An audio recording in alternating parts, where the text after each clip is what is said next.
Alright, continue story, chapter 3. Here we go. So what were we doing here again? I was just curious, no need to get all grumpy. Well, I hope you're at least thinking about his offer. It doesn't seem like a decision to be taken lightly. I forget what we were even talking about. After all, it's not every day someone asks you to marry them. Wait, someone asked me to marry them? I thought it was some odd joke. Laughed aloud even.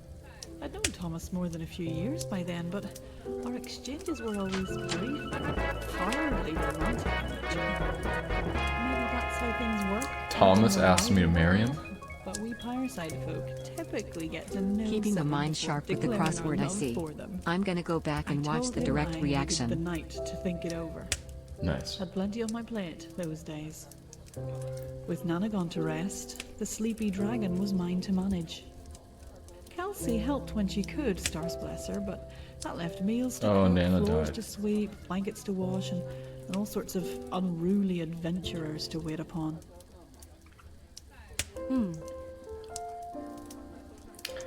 Zero Priest, thank you for the 46 months, really appreciate it. Chill Sloth, thank you for the 22 months, really appreciate it. Hey Barkeep, another pitcher for the table, yeah? Sure thing. Barley wine ale, was it? Whatever's strongest. Oh, and a small pointer. Bit of helpful advice from someone who's patronized a lot of taverns. You should always serve the pretty girls first. The name's Claire.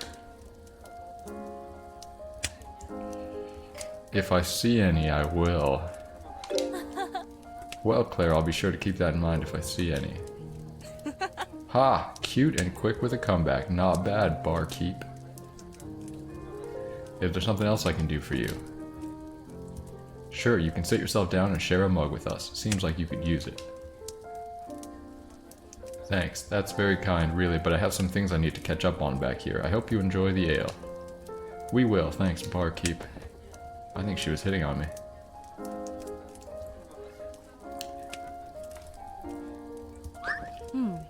You know, this wasn't some petty dare from my guildmates to come over and talk to the cute bartender. We just needed more ale. Oh, right, that's good to know.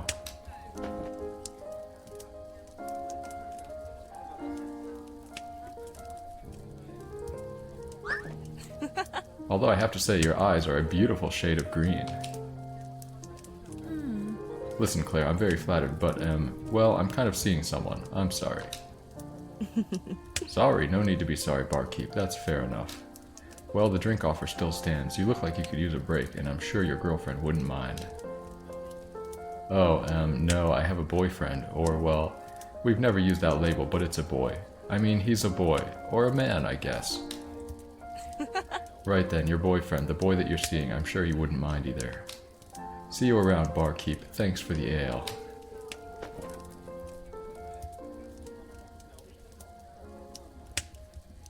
There's a bald guy over there.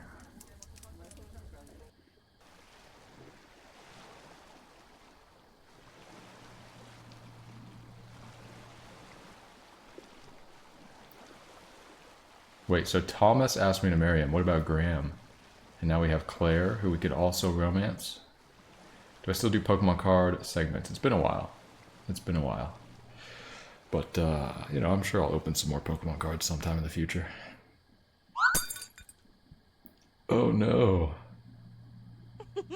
So either your head's in the clouds or you've got a grudge against your Nana's old glassware. That's the second casualty tonight. Yeah, whoops. I guess I'm a bit distracted. Alright, you don't have to beg. I was already going to help. At this point, you're just embarrassing yourself. What are you talking about? I'm gonna watch the inn for you, dummy. Go take a walk and clear your head. You're clearly incapable of focusing on two things at once. Get some fresh air, talk to whoever you need to talk to, and then come back here ready to do your job right, okay? Oh. Okay, yeah, that's a good idea. Thanks, Kelsey.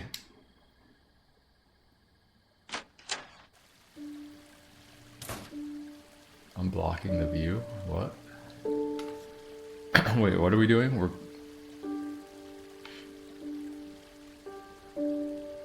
taking a walk to clear my head? Is that what's happening?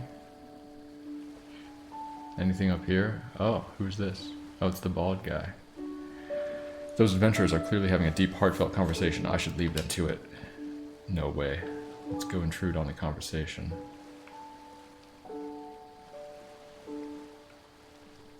Okay, we can't do that. Let's go this way. Oh, is this Graham? It's William. Ah, that fresh air feels good, doesn't it? I love standing up here by the overlook and feeling the breeze after a long day. Yeah, it does feel nice. I don't do it often enough. Well, little Lyric, you can surely be forgiven for that. Graham tells me you've been swamped these past few weeks. But do appreciate it when you can. I reckon there's not many villages in the entire realm that have a view like ours.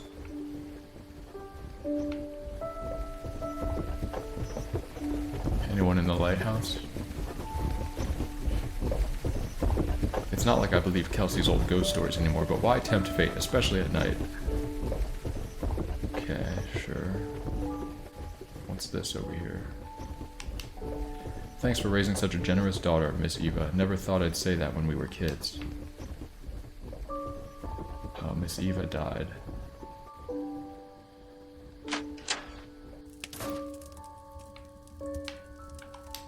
Oh, not lighthouse. Whatever. Windmill.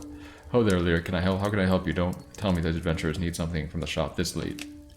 No, nothing like that. I'm just out for a leisurely stroll. I felt like I needed to clear my head.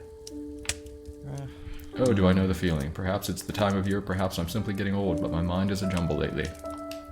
Just the other day I called my sweet daughter Cozy by mistake. Cozy! That little mutt hasn't been around in over a decade. That's not so bad. That's not so bad, Mr. Miles, but I would have loved to see the look on Kelsey's face. Yeah. I do believe she's used to it by now. She's much more patient with me these days than she was as a child, that's for sure. I won't keep you, Lyric, but I wish you luck with whatever it is that's weighing on your mind. Thanks, Mr. Miles. Good night to you. Is this a sad game? I think there are sad parts to it, but I don't know. What's in here? Will the northern Pyrelights ever return? Another solstice gone, another year without any sign of Pyrelights in the mountains. These small enchanting fairy lights were a staple of northern life for centuries until recent events appeared to drive them out of the realm completely. Now, 14 years after the last confirmed sighting, even the most stalwart believers are beginning to doubt they will ever come back. Says archive scholar and mountain native Pura Solfeld. The lights were a unique phenomenon created under an incredibly strange and specific set of circumstances. Anyone who believed their magic would last forever was simply fooling themselves.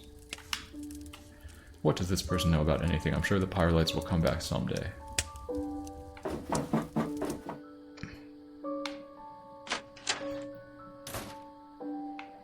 Who are you? Hazel. Lyric, oh wow, I'm happy to see you. I need your help. Oh. Hazel, isn't it past your bedtime? Does your ma'am know you're still up at this hour? This is important, I promise. That was the baby I told a story to. So the king's brother is jealous because he wants to be the king. He's really smart and kind of mean, and he thinks he deserves power. That's when he makes friends with another kingdom, scary dwarves from underground, and they get ready to take over by force.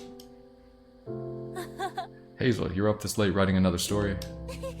Yeah, but I have this really big problem with how to end it.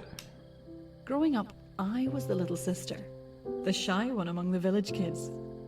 Before Hazel, I never had anyone look it up to me. The constant question in her eyes, the way she'd glance for my approval in moments of doubt, it was exhilarating and terrifying. When someone hangs on your every word, well, you owe it to them to choose those words carefully. That's like you guys looking at me. See, I'm stuck there. Okay, so the king has driven all the dwarves from the keep, and it's finally time to deal with his mean brother. But how? The way I see it, you have two options. An emotional ending, where the king has to come to terms with his brother's betrayal. Or a light-hearted ending, more like a fairy tale. The king forgives his brother and everyone learns a valuable lesson. Well, which one should I pick? It's your story, Hazel. I don't want to finish it for you, but if I was the one writing... What do we think, guys? Emotional or lighthearted?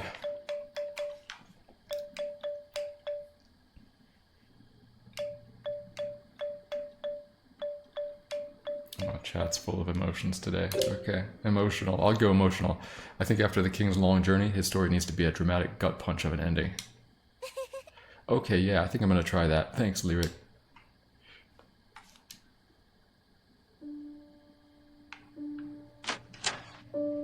Anytime. Who's over here? Even with all his years of experience, William spends his spare time reading up on better ways to care for his animals.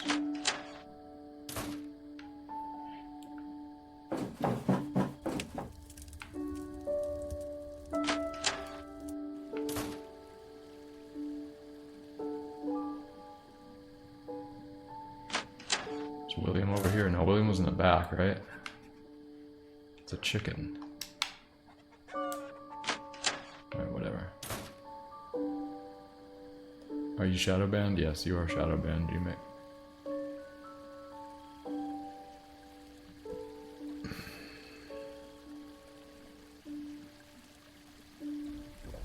I really never visited over here. Is this Isaac? Yeah, there he is. So Lyric, are you gonna marry that merchant? Oh. Who told you about that? Come on, kid, you really thought it would stay a secret? Such a juicy gossip here in our little village. I once fell off my old stepladder and Molly showed up with a sympathy card before I'd hit the ground. Yeah, I take your point. Well, I'm obviously not gonna marry him. Me and Graham are still, we're still together. Huh?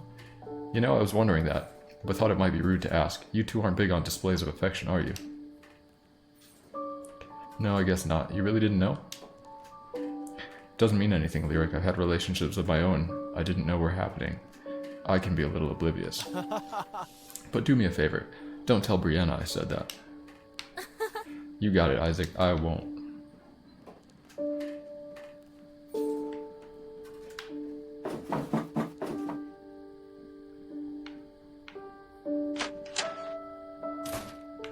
It's Brianna. Hey, Lyric, I, heard about what's going on between you and that merchant. Wanted to say you've got my support no matter what. Never gotten a spontaneous marriage proposal myself, so I wouldn't know exactly how to. Well, actually, hold on. There was that one adventurer. I'd say it hardly counts. He was drunk and obviously more in love with the new axe he'd bought than the woman who'd forged it. Anyway, Thomas puts you in an awkward position. No two ways about it. Try not to stress too much, alright? Yeah, I'll try. Thanks, Brianna. I like how we just walk in people's houses.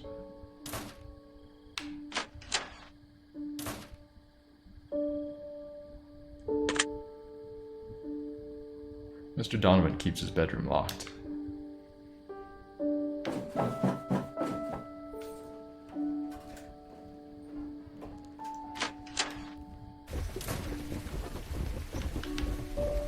Okay, where are we gonna walk to? What else do we need to do? What was that? The Dunnets don't sell as much produce as they used to. It's mostly hardy adventurers that come through Pyreside these days.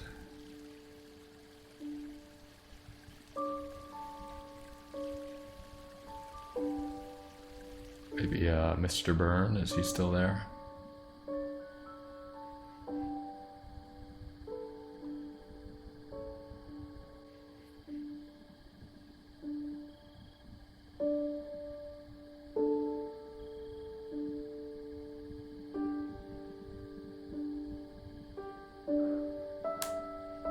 Where am I going?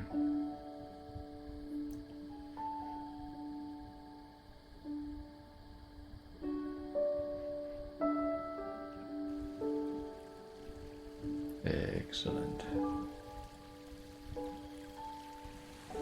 Not that, Mr. Byrne. That was a letter. What is that letter for? Byrne, would have rather said this in person, but I reckon you've gone off into the woods again. Me and the other townsfolk really appreciate what you do out here. We all noticed the changes in Pyreside over the last few years, and losing dear old Elspeth hasn't helped any. It's been nice being able to count on you through these uncertain times. I know you said you've always felt like something of an outsider, but truly, you're the only one thinking that. In the spirit of counting blessings, you should know we all consider you one of them. Wow. Alright, well. Byrne has never had much luck with his garden. I wonder if the soil here by the cliff isn't as fertile. Combat time soon? Oh, definitely. There he is.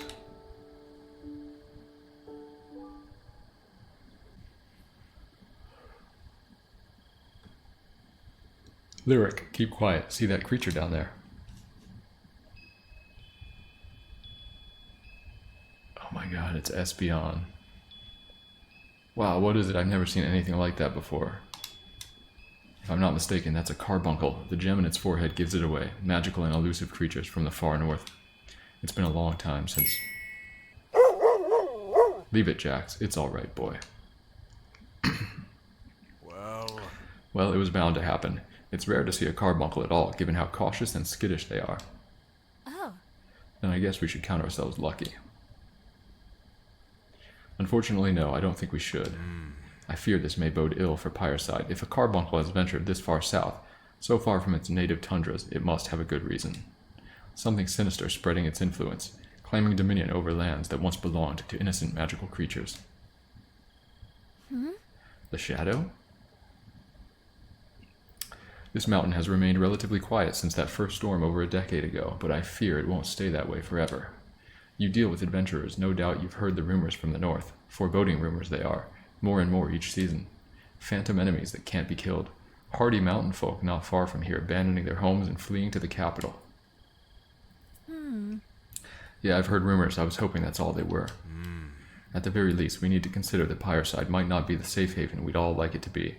Keep your eyes open, Lyric. I will. Take care, Byrne.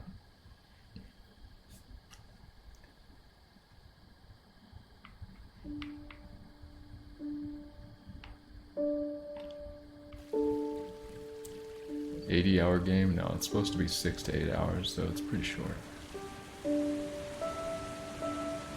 We'll probably play it all day today, maybe like an hour tomorrow. An hour or two.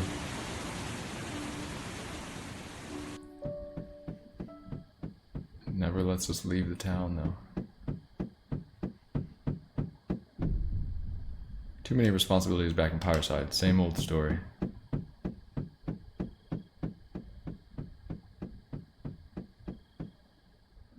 Most RPGs aren't actually that long. People are bad and slow with them. What do you mean, 6 to 8 hours long? Or 80 hours?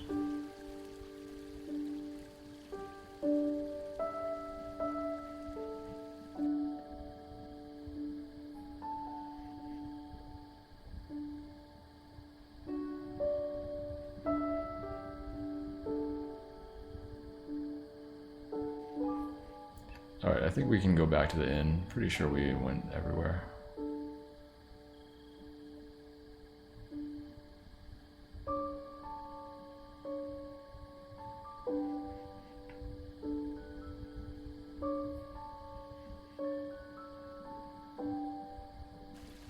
Ever played Golden Sun? I have played all the Golden Sun games, yep. The first two were great. The third one was not very good.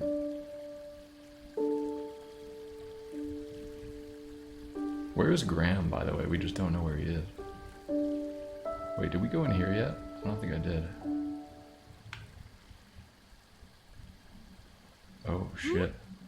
Donovan, honestly, I can't believe this is even up for debate. You know how much this place means to Pyreside. Of course, Molly, but...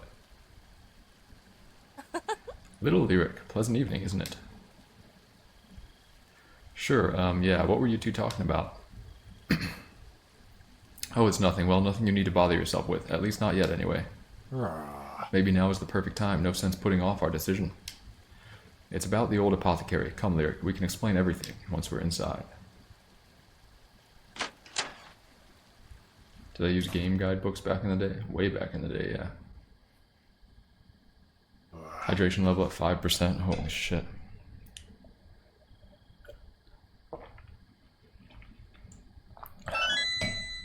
Hello. So this all started with William. He was working up in the windmill and noticed one of the sails was in poor condition. Of course, we all know how much we rely on that windmill. Ridge barley alone is essential to our village, our livestock, and victuals. Right, so we know the windmill needs repairs, and apparently it's not as simple as pounding in a few nails. We can keep the sails turning a few more years with some basic repairs, but for a long-term fix, we'll need quality materials. Okay, I'm following so far. Are those expensive? Significantly, more coins than any of us have lying around. So that's when Donovan suggested the unthinkable. This old place, it's filled with goods and ingredients Joseph and Imelda left behind. We decided to never sell them because if anyone were to move in here, a new proprietor of this shop, they'd need the supplies. But it's been over a decade since Joseph passed away, and in all that time, we haven't received a single inquiry about the shop. Let me make sure I have this straight. Selling off all this old inventory would fund the windmill repairs?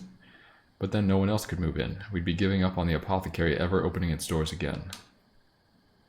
Oh. Exactly. It would be a big empty building. Nothing more. And if we don't sell, is there any other way we can scrounge up enough coins for the repairs? We're open to ideas, but I wouldn't have suggested this if I thought we had any other options. Well, there might be one.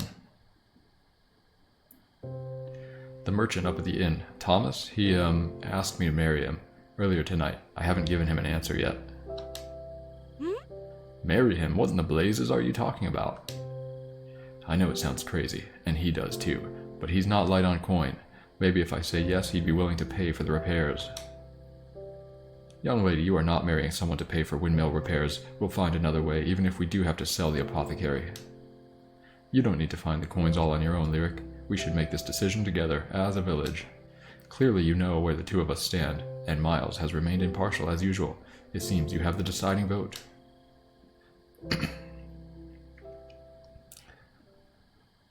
I mean, no one's using it for 10 years. Are you kidding me? Let's get rid of it. But also, there's a couple years left of the windmill. You know. An apothecary could be useful.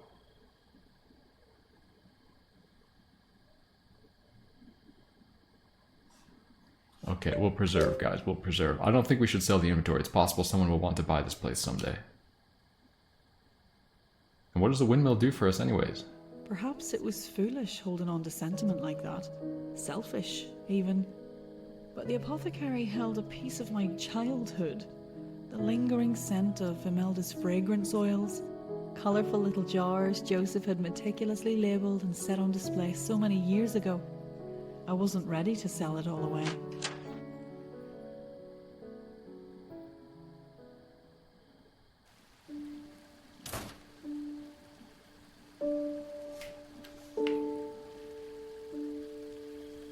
Why do I have to make all the decisions around here anyways? Jesus.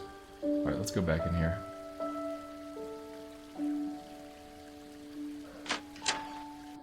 My big question is, where is Graham in all of this? Taking a break once in a while is good for the soul. Remember that, barkeep. I don't want to talk to you. I want to talk to the other guy. God damn it. Play the piano.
Can we? Okay, I guess I was waiting for something to happen, but we have to, like, move on.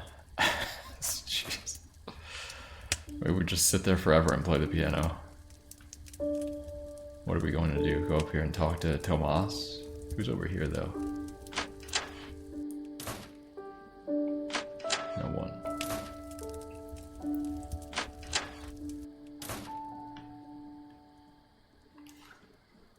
Am I gonna have to make a decision? Oh, Lyric, I was hoping you'd come by. I wanted to clear a few things up if it would help you make your decision. I know I'm putting you in an uncomfortable position here. I know my request is quite unusual, as we don't know each other all too well. But I'd very much like to get to know each other better, and while we did, we would be securing a comfortable future for the both of us. I would get a home, a warm place to return to after long seasons on the road, and you would get, well, a share of my coins and prospects. And hopefully we would discover a deeper affection for one another as time went on. Become a true partnership. There, it sounded better rehearsed in my head, but ah well. Please take until morning to think. Truly, I don't mean for this to be any sort of burden upon you. Simply a choice to consider. Yeah, thanks, Thomas. I'll have a decision for you by morning.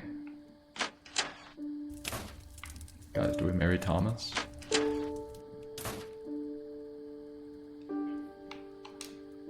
Some of Nana's favorite cookbooks and storybooks. Not ready to give these away anytime soon.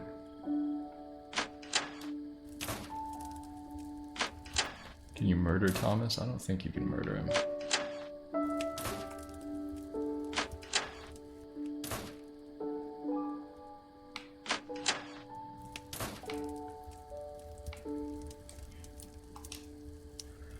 Hey, Graham popped in a few minutes ago looking for you. What did he want? Did it seem important? So not only am I doing your job for you, now you're asking me to be your personal secretary? I don't have any idea what he wanted.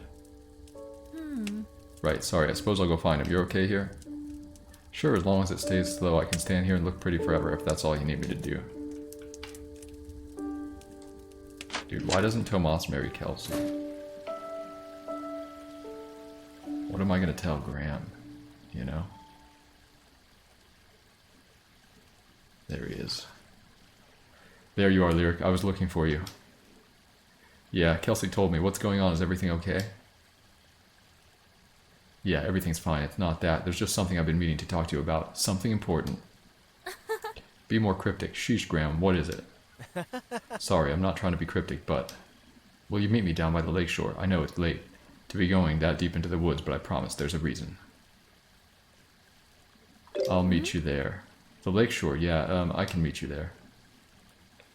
Thanks, Lyric. I'll be waiting by the water. You're not thinking of saying yes, are you? To Thomas? Of course not. I'm yours, Graham. I'm not gonna run off and marry someone else. What kind of a girl would that make me?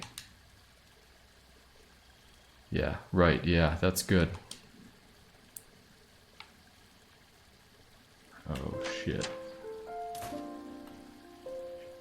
Oh, look who it is. Claire. So, barkeep, I think I owe you an apology. What do you mean? When I was flirting with you earlier, I didn't realize I was encroaching on a love triangle straight out of a romance novel. Clear that you have a lot going on. Mr. Handsome Merchant wants you to be his wife, and Mr. Handsome Farm Boy isn't happy about it. Oh. What? No, that's not really it. Well, I don't need all the colorful details, and I certainly don't mean to pry, but my drink offer still stands.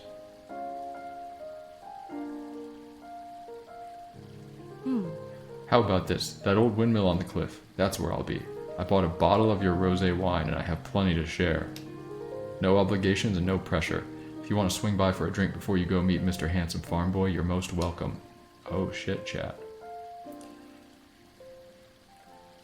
Do you think we can have 3 different significant others? Very well done voice acting, thank you. Guys, do we swing by the windmill or do we just go see Graham by the water?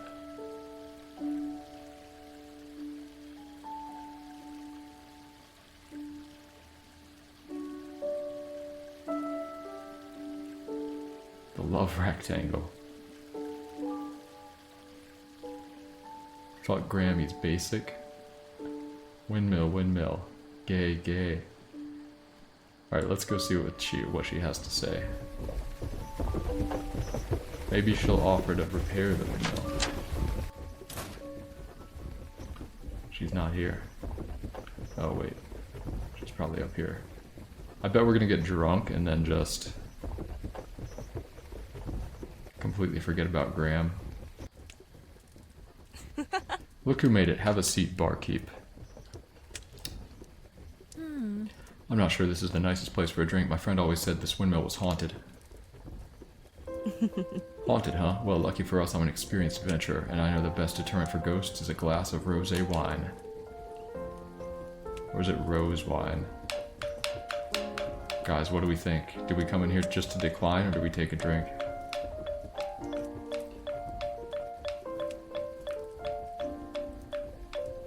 Okay, so you guys want this. There you go, barkeep. I could tell you needed it. So what's your story? You seem to be wound rather tight, at least on this particular evening. Must be that love triangle. It's not a love triangle. Graham is my boyfriend and we've just never really used that word. And Thomas, well, I barely know him. What about you? You must have a pretty interesting backstory, being an adventurer and all. Standard stuff, really. I grew up in the Mistwood like most elves. Helped my parents run a quaint little curiosity shop there. When I was 9, bandits raided our village and killed them both for the handful of coins behind the counter. Hardly seems worth it. So I decided to leave the forest and become an adventurer. I guess I wasn't sure what to do with myself. That was ages ago now. I'm sorry, I lost both my parents too. How long ago exactly? I mean, sorry. I only asked because, well, you're an elf, and I've never fully understood the aging thing. You're asking a woman her age? You know, that's pretty rude. Oh. Right, yeah, sorry. I didn't mean to. I'm kidding. Stars, barkeep. This is what I'm talking about. This is why it's important to let your hair down from time to time. Another drink? I'm telling you, we're gonna get drunk and we're gonna fuck up any chance we have with Graham. Do we drink again, guys? What do you think?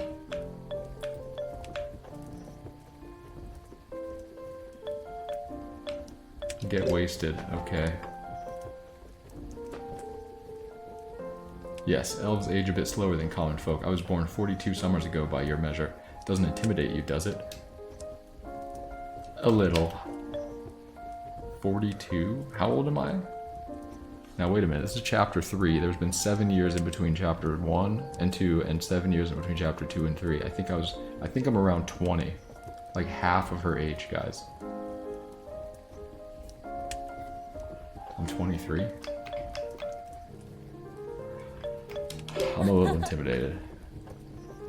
I wouldn't date someone who's 42 if I was 25 or whatever, 23. A little, that makes you almost 20 years older than me. So what? You're gonna keep adventuring for the rest of your long life, deadly quests and sweeping romance and all that? I get the sense you're not a big fan of adventurers. Odd that your livelihood involves looking after us. Something painful in your past? Oh, sort of. It's just, I've seen a lot of adventurers come through Pyreside, party after party for decades now, and very few ever come back.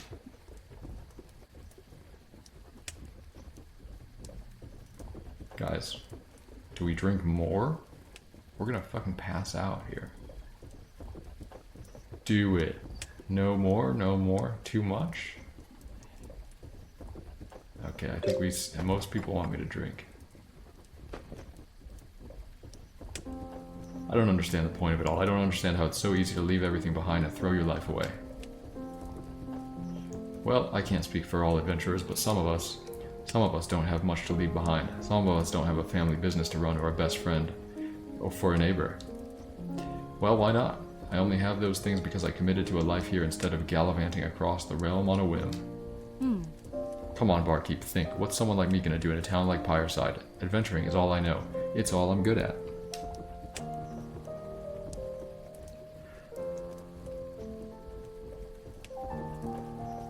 The apothecary.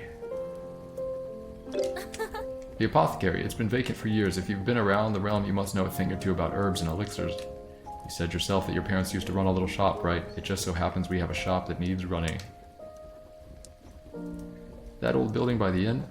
What, you're just gonna hand over the keys and let me join your little Pyreside family? Sure, it's already stocked with all the supplies and ingredients you need to get things off the ground. What do you think? Will you stay? Well, no, I can't stay. I made a commitment to my party and I can't let them down. But if I did find my way back to Pyreside, you would have a home here, I promise. A family business and a best friend for a neighbor. That sounds nice, barkeep. I may just hold you to that. Listen, Claire, I promised Graham I would meet him down by the lakeshore. He said it was important. Well, thank you for your lovely company tonight, and I'll keep your offer in mind. I truly will. Oh, shit.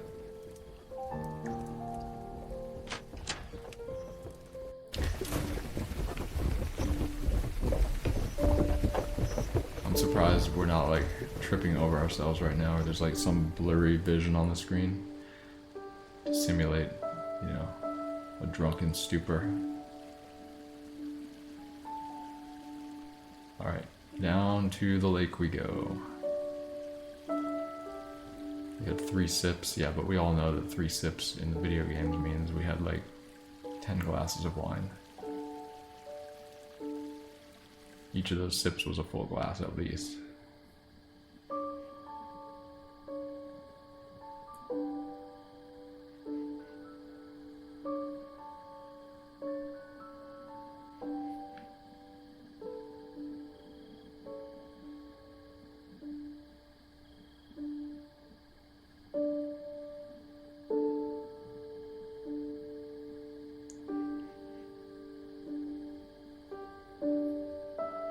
You want to play one game where measuring your alcohol intake was a mechanic? We played a turd. Wasn't that a game where you have to drink? We gotta go this way? Why did it freeze?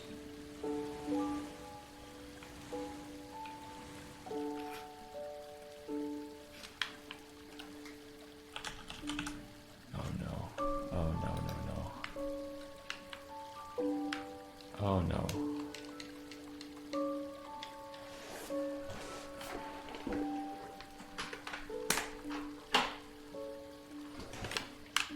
Oh god. Oh no. Lyric, move.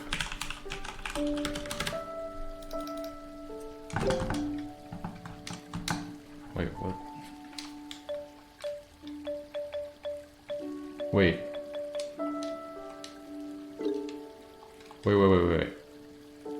We can maybe save blind. I'm pushing this and it's bringing the menu up.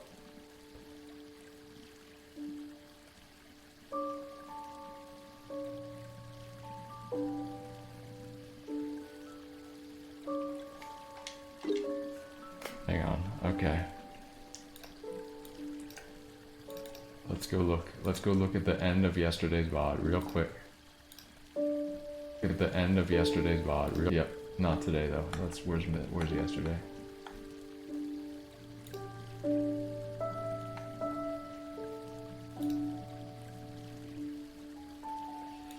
Alright, yesterday's VOD. Here we go. The end of the VOD.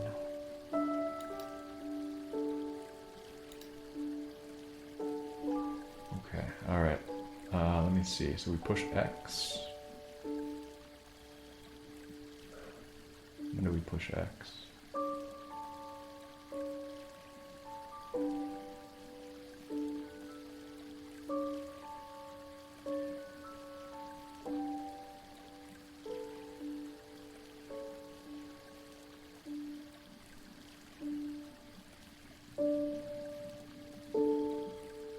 Okay, hang on.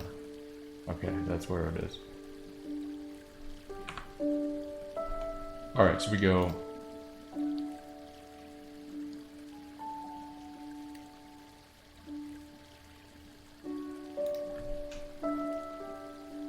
I was about to sneeze. 1, 2, 3.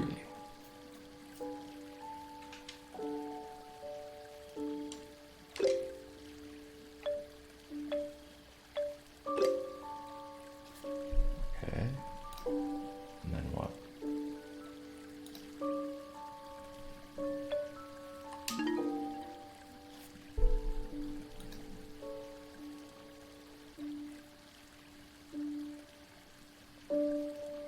Okay, I believe I saved.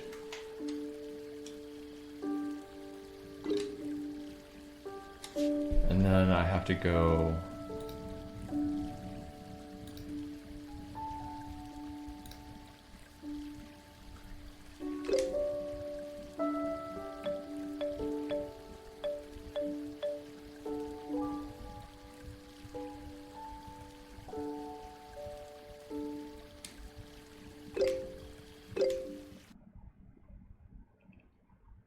I pushed return to title and the game crashed. Alright, let's see if we... Oh, it just... No, it opened over here. Alright, let's see. Ah, I did it. I saved it in the second slot. Where am I? I was behind a tree. Alright, what happened there? Very, very strange. God gamer, exactly. I'm coming, Graham.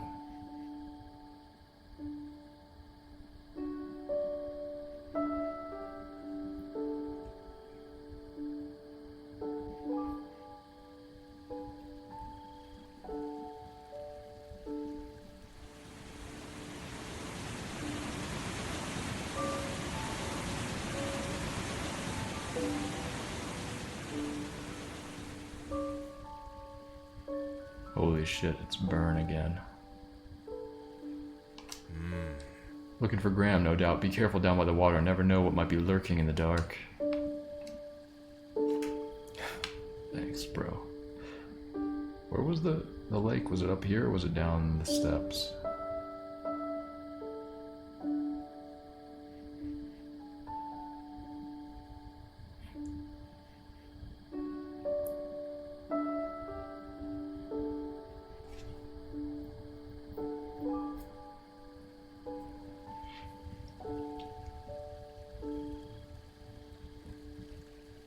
Graham's gonna die? Do we think so?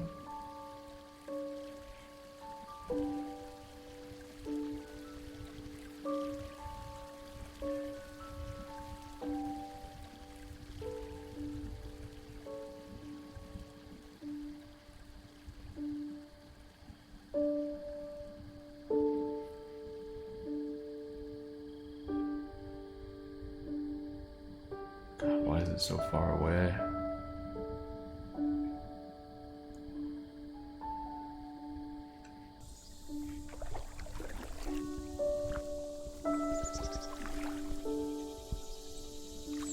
There he is, he's not dead yet.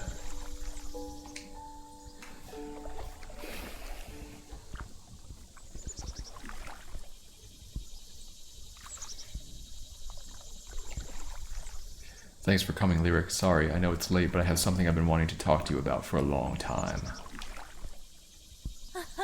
Spill it then. Quit being so mysterious. Right, okay, sorry. Do you think I should grow out my beard like my dad's, or leave it clean shaven? My stubble's starting to get long and scratchy. Oh. Are you serious? That's what was so important? Of course not, that's just a little joke to lighten the tension, although it is something I've been wondering about. What do we think, chat? I have a beard.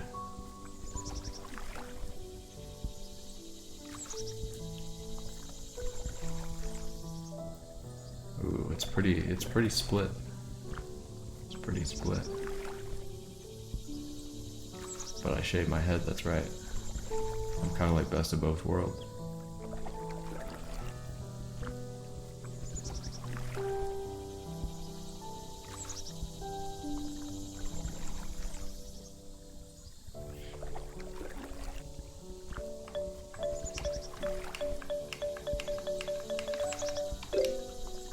I think you should keep it clean shaven. Your dad's beard is nice, but I'm not sure that look would suit you. Good to know. Thanks, Lyric. But yeah, I did want to talk to you about something important. Out on the lake, if we could. In the dark? You think that's a good idea? We'll be okay, I promise. But you have to close your eyes, and you can't look until I tell you. Come on, Lyric, you trust me, don't you? Yeah, I trust you. Oh god. He's going to kill us. Maybe. Okay, open your eyes.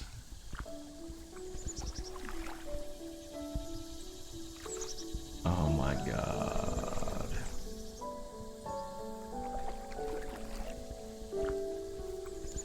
He made his own pyre flies? What a guy. Graham, it's beautiful. I'm speechless. Did you do all this? Well, I had a little help. Isaac and Brianna offered the materials and Hazel was incredibly excited to put them all together. She, got it in her head that if she helped me out with these lanterns, it would help you become her sister, officially. I'm not planning to, I wasn't planning to jump straight to marriage from wherever we are. You know, wherever we've been. But I guess that's the point. I've been dragging my feet and it's time to tell you how I truly feel, how committed I am to you. Do you remember the King's Day festival when a frog jumped straight out of the river and onto Kelsey's plate? We were 15. She was so disgusted. I've never heard anyone scream louder. Even Isla was too grossed out to touch the thing. But you were concerned about the safety of that frog more than anything else. You snatched it away from Kelsey's flailing arms. Even though everyone else was flipping out, you were so careful and gentle with that little creature, it must have been terrified. You set it back down near the water, washed off your hands, and came back to the feast with a serene smile on your face. I love you, Lyric. I have ever since you picked up that frog. The guy likes frog. people. This is sudden. It's been 7 years since you started dating. Guys, what are we doing here? Love you too, ball man.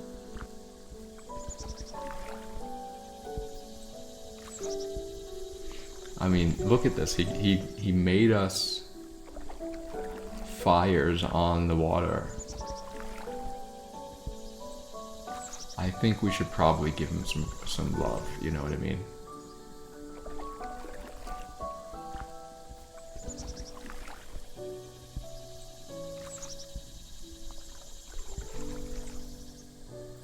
Gregory Hamilton, thank you for the 51 months. Really appreciate it.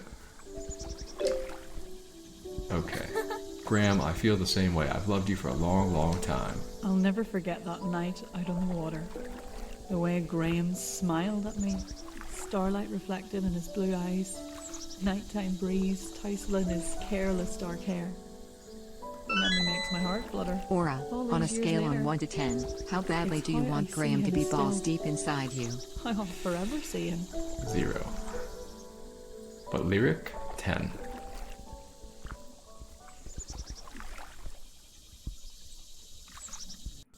What if it was just like this game just like completely pivoted and suddenly there was like graphic sex scenes? It became like a Steam porn game.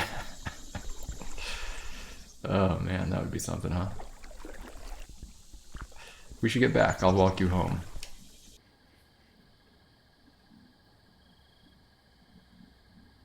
Graham, you know? Holy shit.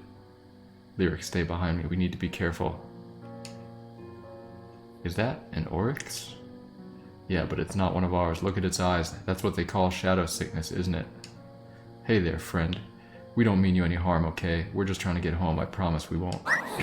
Oh my god. Lyric, run. Find Burn, now. Oh my god. Graham is gonna die too. Graham, son, are you alright? Lyric, help me get him to my cabin. I have salves and bandages there. Once he comes to, we can take him back up to the village.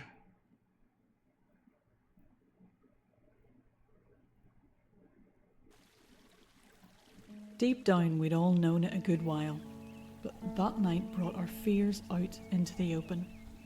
Parasite wasn't the quiet sanctuary of the past any longer. The shadow was spreading across the north, a ghastly chill we could feel in our bones. Our only shred of hope fell upon those adventurers still brave enough to seek the mountain pass. We needed them, and they in turn needed a kind face and a warm bed. I saw the sleepy dragon for what it was then, I suppose, for the first time in my life. A haven for heroes in their darkest hour. I found a renewed pride each time I put a log on the fire or a kettle on the stove. And with Graham at my side, I was certain that whatever lay ahead, I wouldn't be facing it alone. So he didn't die. Alright, that's chapter 3. We turned down Tomas's proposal, I guess. We didn't even have a chance to tell him. What if we accepted his proposal but also said, Graham, we love you?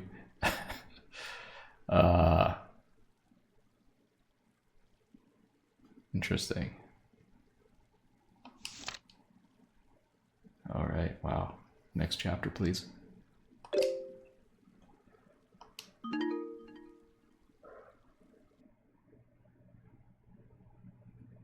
Blue Green Mikey, thank you for the 100 bits, by the way. Did I say King Shaden, thank you for the 100 bits? I don't know if I said that. Thank you, though. Raining, wow. It's kind of shadowy, too. Oh, this is the giant tree that our dad... Another 7 years. Okay, so we're what, 30s now? 30... No, we're 30. Everyone's dead. Who were all these graves for? My parents? My grandmother? Fireside was changing, Who's the other one? icing over. That year brought sheets of frozen rain like none we'd seen. Certainly not in the summers of my youth. Under overcast skies, I clung to what graces had always given me comfort. the sturdy shoulder of a loyal husband.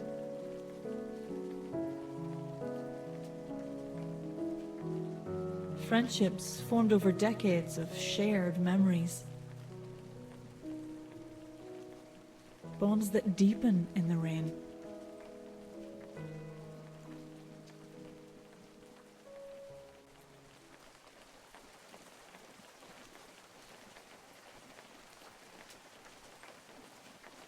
Oh! Little Lyric, there you are. Pretty lousy day to be out and about, don't you think? That it is, Mr. William, but I'm starting to get used to the rain. A warm woolen cloak certainly helps. Is everything okay? Was someone looking for me? Yep, our old friend Tomas is back in town and brought something special for you. Well, you and Byrne, a special surprise. Last time Thomas had a surprise for me, it was a marriage proposal. I reckon you'll like this one a fair bit better. Why don't you go see for yourself? He's down at Byrne's cabin. Okay, I'll do that. Thanks, Mr. William.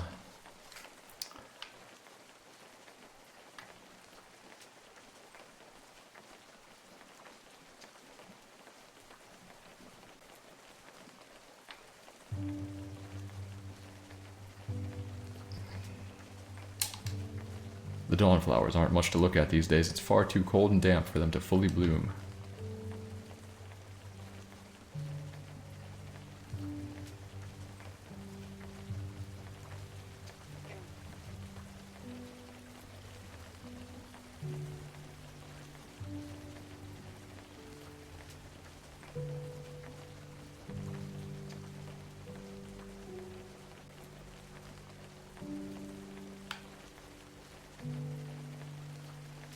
What do we think the surprise is going to be from Tomas?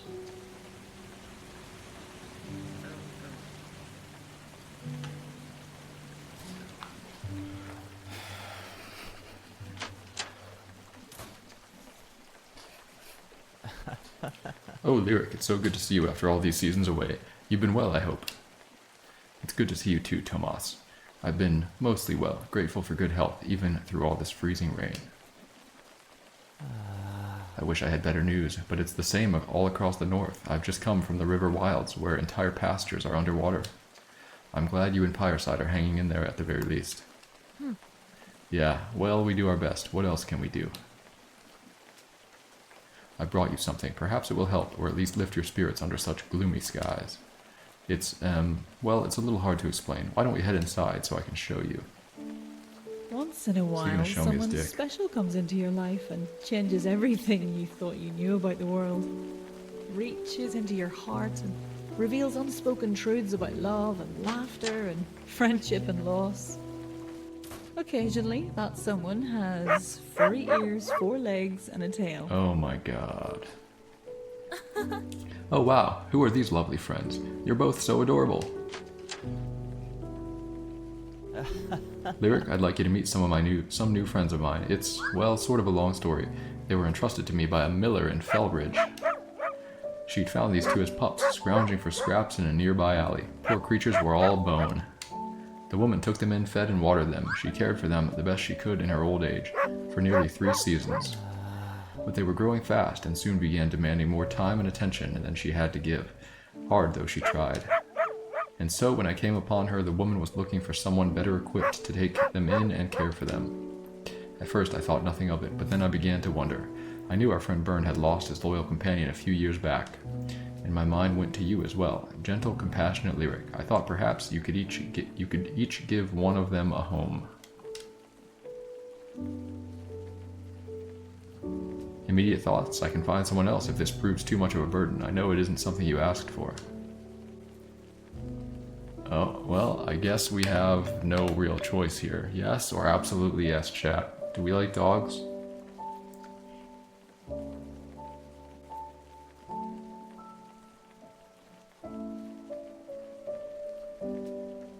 Absolutely yes. Okay. Absolutely yes. Of course I'll take one. Or as long as that arrangement is okay with Byrne. I've already agreed. I reckon it's about time I moved on from old Jax. And these seem like a pair of fine, healthy hounds. So then, I believe the only thing left to decide is which dog is going with whom. Byrne said he's happy leaving that up to you, Lyric. The black male dog, the gray female dog. What do we think, guys?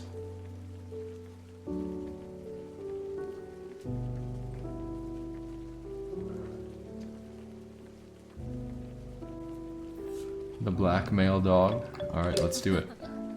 I suppose I'll take this one, if he'll have me, but should we really separate the two of them? Oh, well, a lot of grays came in at the end, but you guys were too slow. I asked the miller that very question. Apparently this breed does better when they can be the center of attention. Seems like the best option. Why don't you take your friend up to the inn to get settled? I'm sure he'll be excited to see his new home.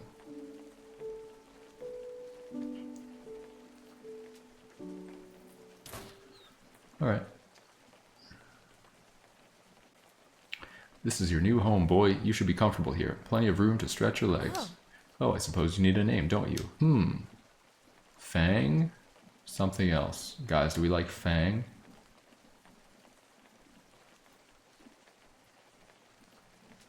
No, we don't like Fang. Something else. Okay. Bailey or something else? Do we like Bailey, guys?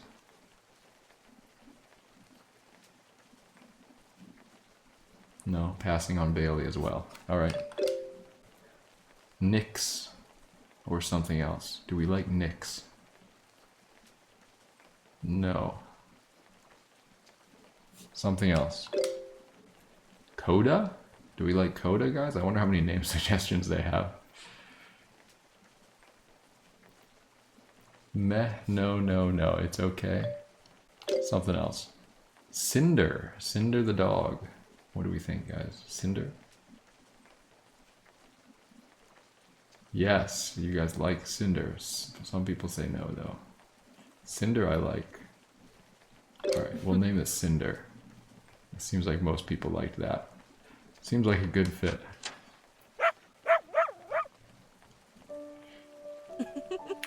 So it's true, we have a new friend in town. Do you have a name, my adorable little pup? Kelsey, meet Cinder. He doesn't seem too fazed by all the new sights and smells. Oh. Cinder, pleasure to meet you. Just don't think you can show up and encroach on my territory. I've been Lyric's best friend for ages. Jealous? Don't worry, Kelsey, I won't forget about you. Whatever, you're still planning to fix dinner tonight, right? The whole village is expecting something tasty. Well, it won't be like the festivals we had as kids, but yeah, I'm going to do my best. It's an important day for Fireside. Good. Well then, I'll be seeing you and your new friend tonight.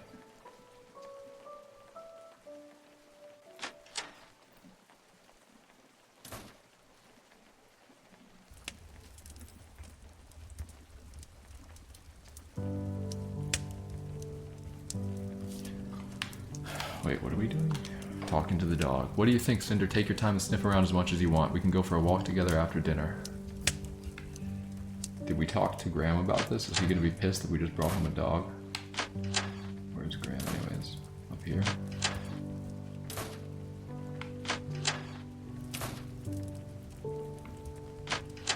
What am I supposed to be doing here?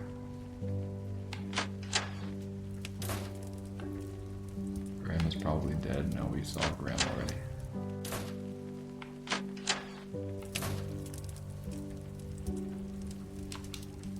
These adventurers seem so strange, but maybe that comes with the territory these days. No ordinary person could do what they do.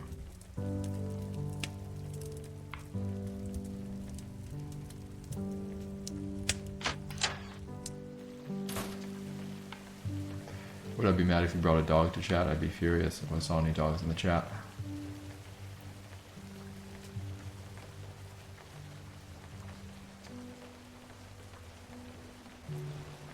Oh my god. So many dogs. I'm irate.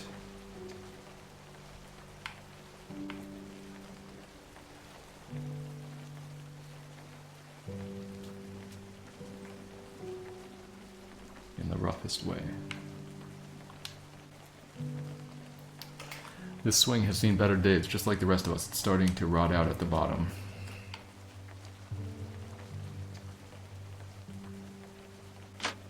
Oh, we can now go in here, huh?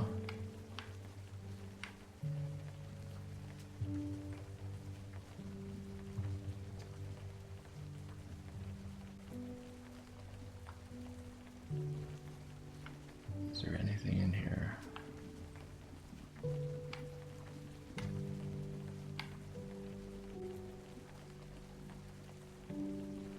I do like RPGs like this, though.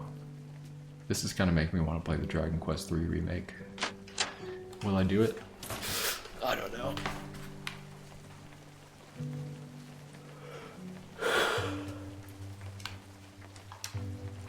You're always so optimistic, Albie. What's your secret?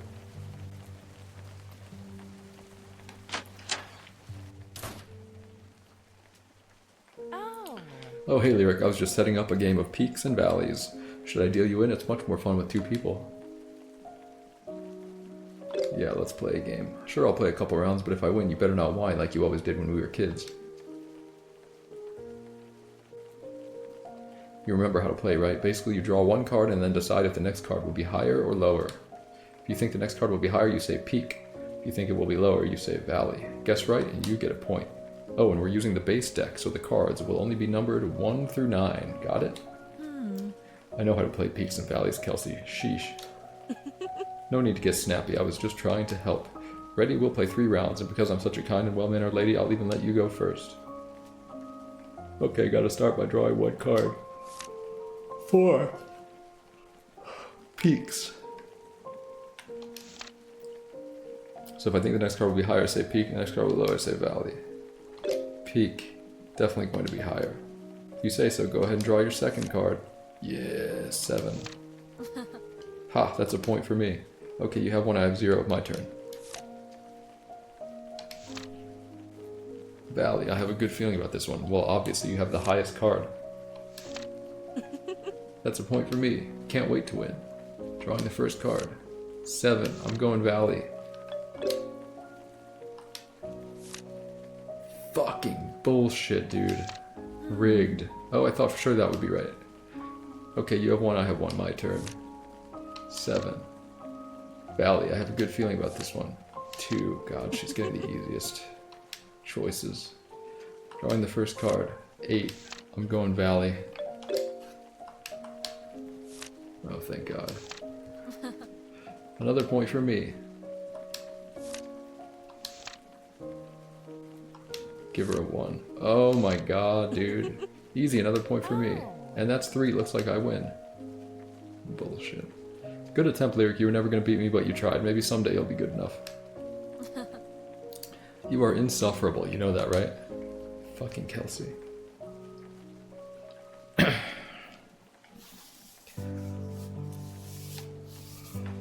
Should we play again? Oh, no, I guess not. Can we go up here? It's mostly just doodles. Looks like Kelsey hasn't bothered to design anything new in a long while.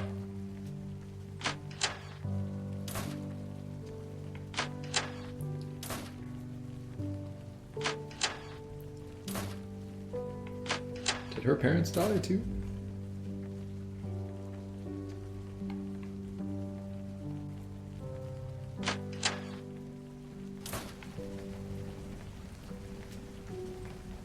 Is anyone in the apothecary?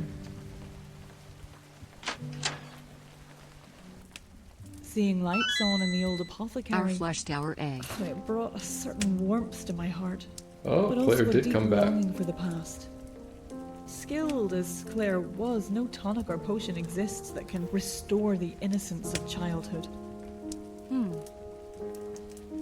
Welcome to the Fallstar Apothecary. I'm Claire Fallstar, the proprietor. How may I be of assistance today? You're getting better at that, and we'll make a shopkeeper out of you yet. I have to admit, I don't mind the quiet life, although it's been even quieter than usual lately. Customers that come through buy up a lot of stock, but there aren't many of them.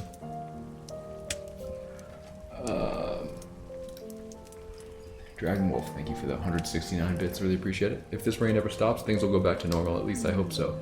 Yeah, I hope so too. So, this dinner tonight, it's a village tradition? Right, we used to celebrate something called the Pyrelight Festival, a very special night that only comes around every 7 years. It's been ages since. Well, it isn't the same as it was back then, but we all wanted to gather for a big village dinner anyway. Sounds lovely. I've been saving a bottle of snowdrop wine for a special occasion. I suppose I can share a few glasses. See you tonight then, Claire. I'm hoping you'll be joining us. I'm happy you'll be joining us. Alright, we reopened the apothecary shop. That is an achievement.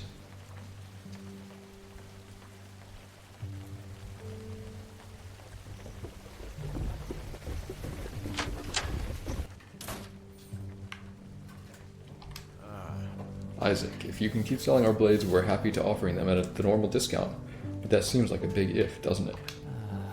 I understand your hesitation. Honestly, I'm unsure I'll be able to find enough buyers this side of the Wyvern. Let me think.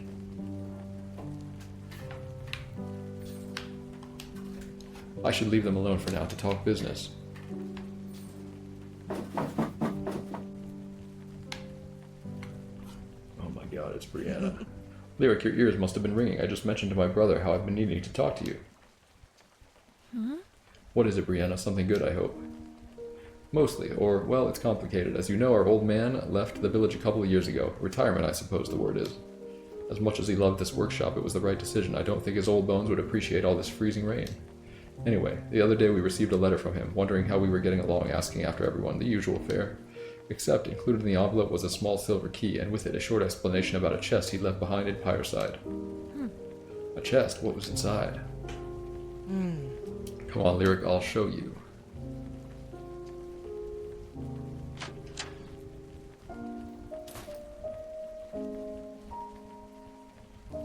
Isaac and I were terribly curious, as you'd expect. We wasted no time popping open the chest to take a look, and what did we find? Gold, a heaping pile of it, hundreds and hundreds of coins my old man had stashed away, money he'd been saving up for years. But why? And why didn't he take it with him? See, he doesn't really think of it as his. He says it belongs to Pyreside in case something like windmill repairs are ever needed again. Lyric, I want you to take it. Isaac and I agree that would be best. Oh. What? Why me? Brianna, that gold was left for you by your father. There's no way I could take it.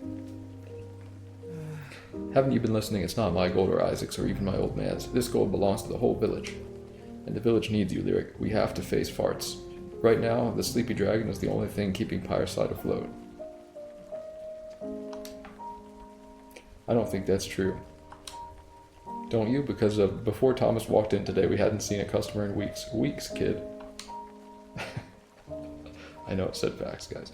I'm still hoping things will turn around for Pyreside, I really am. But in the meantime, you're the only one of us seeing any business. Just seeing who's paying attention. So, you've got two options. Be a clever girl, take the coins and spend them on the upkeep of the inn.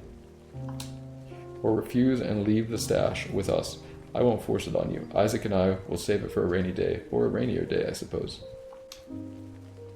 Give me the money, I'll take it. Brianna, I don't know what to say. I promise I'll put it to good use. Please tell Donovan how deeply I appreciate this. Atta girl, I'm confident you'll use it wisely, and confident it's what my old man wants his treasure used for, the good of the village.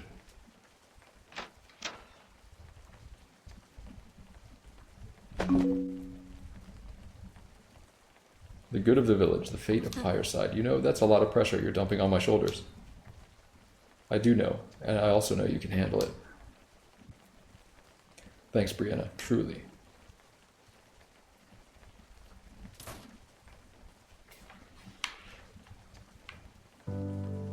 Wow, lots of money, great.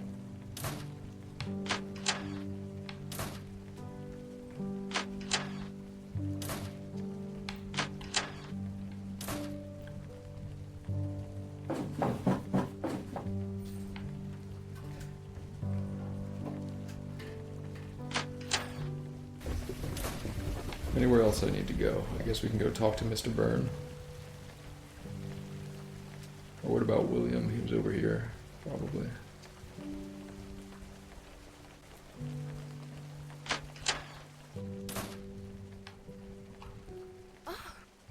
Oh, perfect timing, little Lyric. Be a darling and fetch that pail for us. Sooty here is about to burst.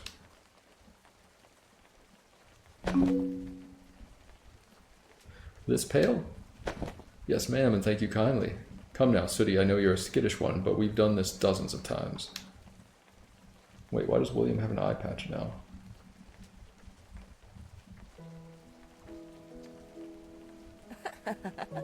Thanks again, little Lyric, always coming to the rescue.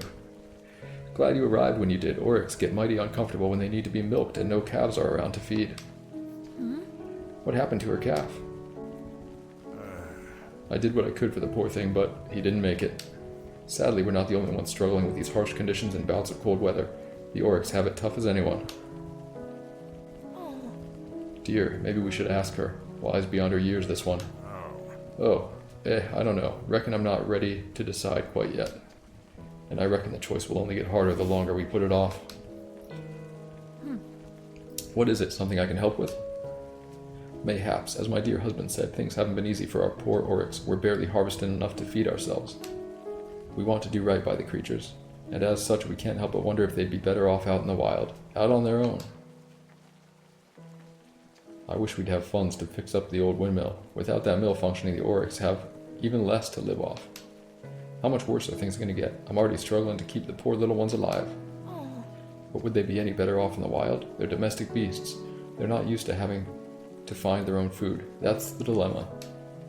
And of course, there's the matter of our own prospects. If we send the oryx away, that'll be the end of midnight milk for us. And if things don't start looking up soon, that milk could be invaluable. Oh wow, I wish there was a way to ask them. Well, there is, at least somewhat. I suggested we leave the barn doors open, give them the option to wander off if they get cold or hungry. But William reckons they'll just come right back. This place has been their home for so long they don't know anything else. If we want them to stay away, well and truly away, we'll need to lock them out and board up the barn doors, cruel as that sounds. I've been debating in my head for ages, do we force them out or do we do our best to care for them here, knowing things may get worse? I know it's a lot to ask, little Lyric, but what do you think? Dude, you're not going to throw them out in the wild. Keep the oryx. I think you should keep the oryx here, or at least give them the option to stay. Seems like they'll be safer in the barn. There's no easy answer, is there? They trust us, and because of that, sometimes it falls on us to make the hard decisions for them. Thank you, little Lyric. Your input is always helpful. We'll see you at dinner tonight. Looking forward to an evening where the toughest choice to make will be between red or white wine. That sounds nice. See you then, Miss Molly and Mr. William.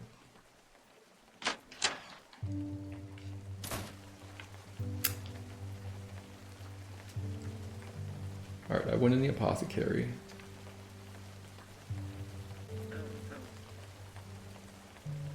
What else is there to do here? Do we want to go down and see Mr. Byrne? Where is Graham these days? I should be the voice actor. I really should, shouldn't I?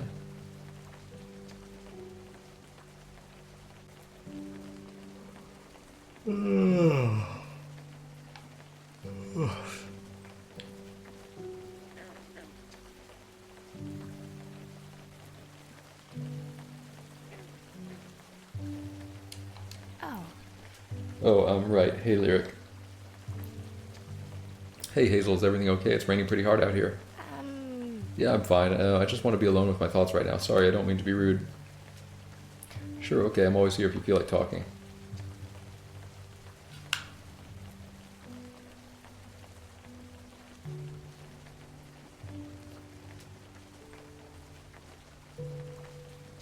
Do I like this game? I love it. It's so good. No, it's kind of slow and boring. Wait, what's this grave over here? I bet it's Jax the dog. Yep, Jax Delvers.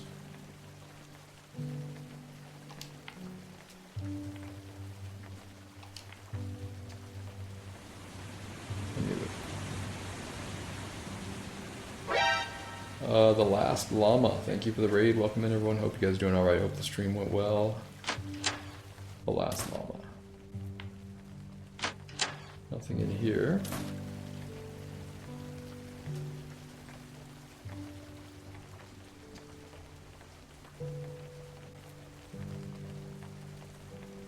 There he is.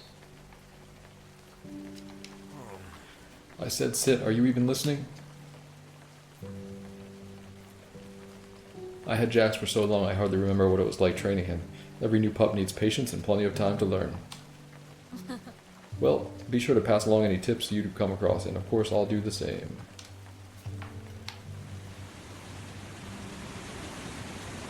Where the hell is Graham, dude? Is he hanging by the lake again?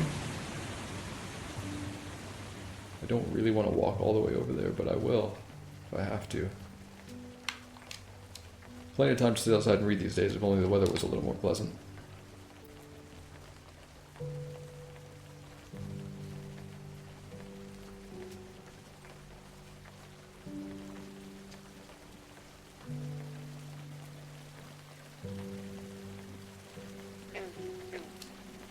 Isaac doesn't bother with the upkeep of these bridges anymore. It's really only me and Graham who come down this way.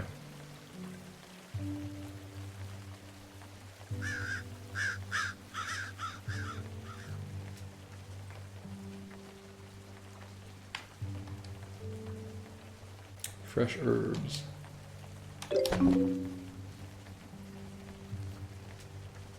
Okay, we got a fresh herb, guys.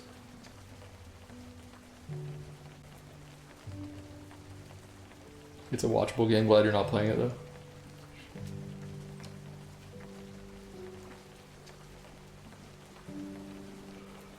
Oh, there he is. Oh, hey there, love. Can't say I was expecting to see you out here, or anyone for that matter. I decided to take a short walk before dinner, but it begs the question, why are you out here? You're not thinking of going out on the lake. Are you serious and you weren't going to tell me? Graham done it. This is so dangerous. It's cold and windy and pouring rain, and you have no idea what might happen out there by yourself.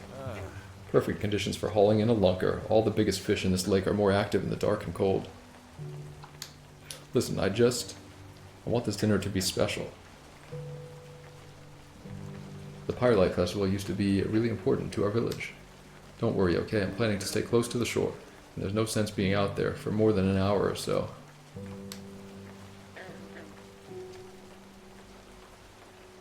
Ooh. Do we want to sit in the rain in the boat with Graham, or do we just say good luck?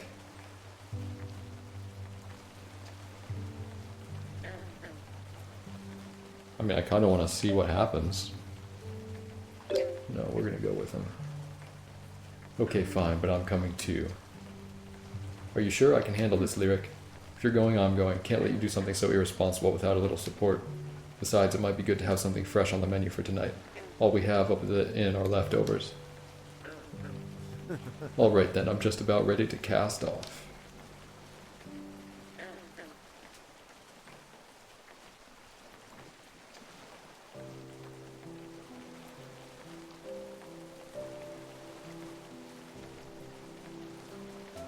You know, my folks don't think this rain is ever going to let up, and if I'm honest, I'm starting to agree. Well, that's a sour thought. What a way to start our pleasant little fishing excursion. Sorry, hard to think about anything else in the middle of a downpour. How are you holding up, Lyric? You are always so busy keeping the inn running. We don't spend as much time talking like we used to. I'm okay. Oh, I'm okay. When it rains every day, you get used to it pretty quickly. I'm just a little worried about the future. Yeah, me too. There are a lot of unknowns ahead of us. But maybe that's just part of getting older, realizing there are some things out of our control and taking the next step is all we can do. When did Graham Dunnett become such a philosopher? Being on the lake with you brings it out of me. Not much else to do out here when the fish ain't biting. About that, if we don't have some luck soon, I think we might have to call it. I'll need to get home and dry off before starting dinner. Agreed, let's give it another 10 minutes and then row back to shore. I'm not sure there's ever been this much water in my boots.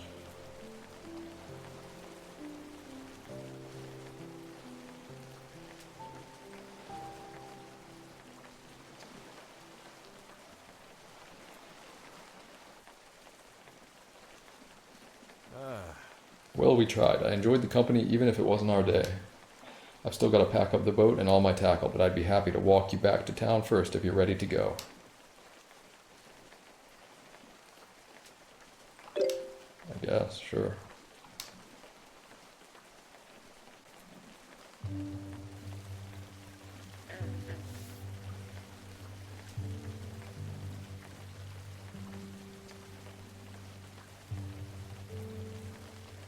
Well, that's nice. It just put me right back at town.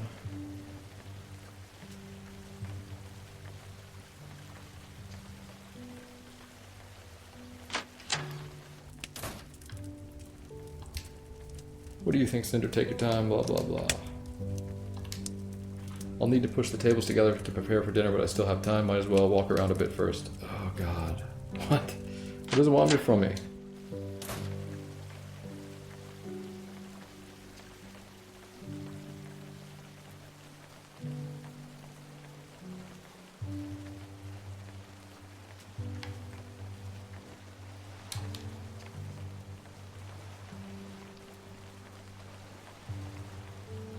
Great.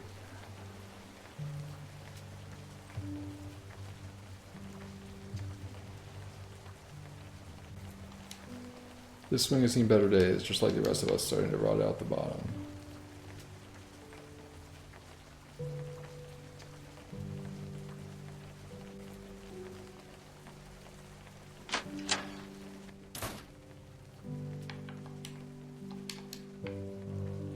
What the fuck does it want from me? Wait, did I go in here? I don't think I went in here before. No, this is... Right, I have not gone in here yet.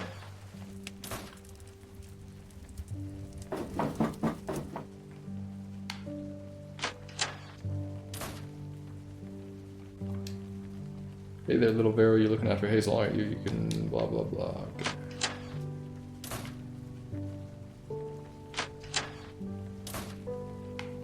No one.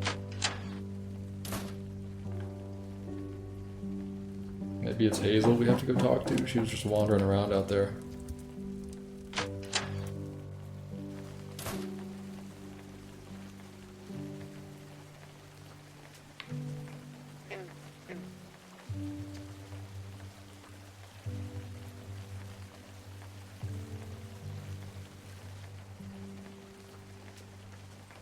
Windmill. I went to the windmill already. There was no one there.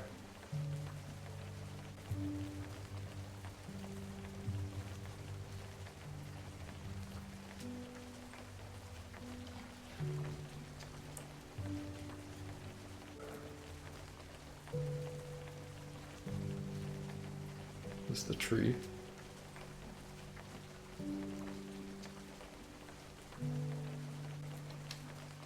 Another day of freezing rain. I'm sure you're all just sick of it as the rest of us. I wish there's something I could do.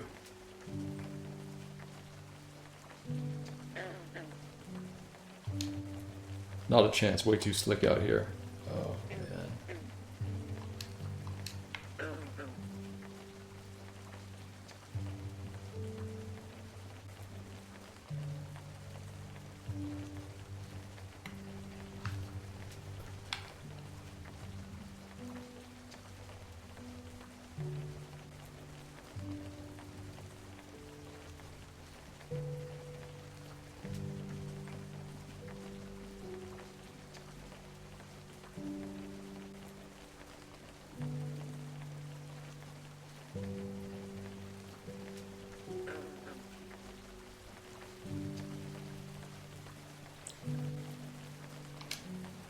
I'm okay, really just want to get some fresh air and be alone with my thoughts for a while.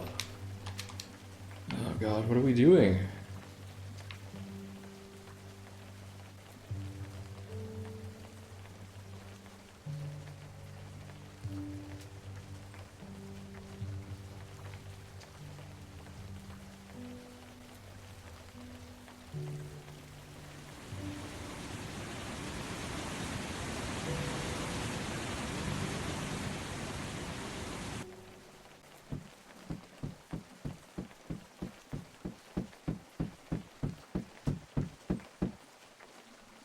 If I left, what would become of the sleepy dragon or the rest of the village? It's just not that simple. Do I want backseating? No. I think I can figure this game out, guys.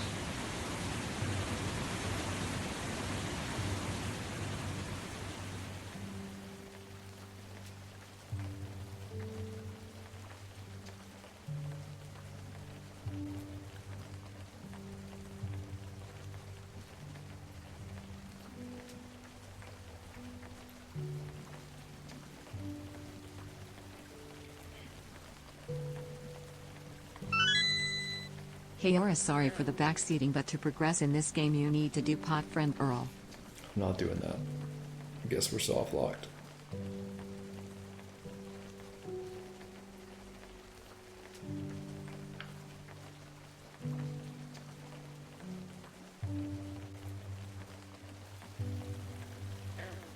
Cheeseburger stick, thank you for the 100 bits, appreciate it.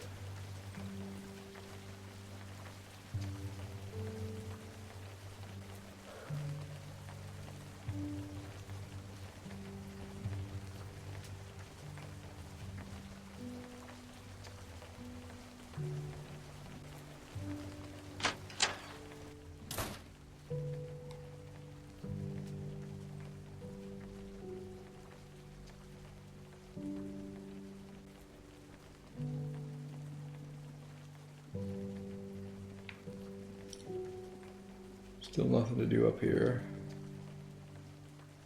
Maybe go back and talk to Tomas and Isaac?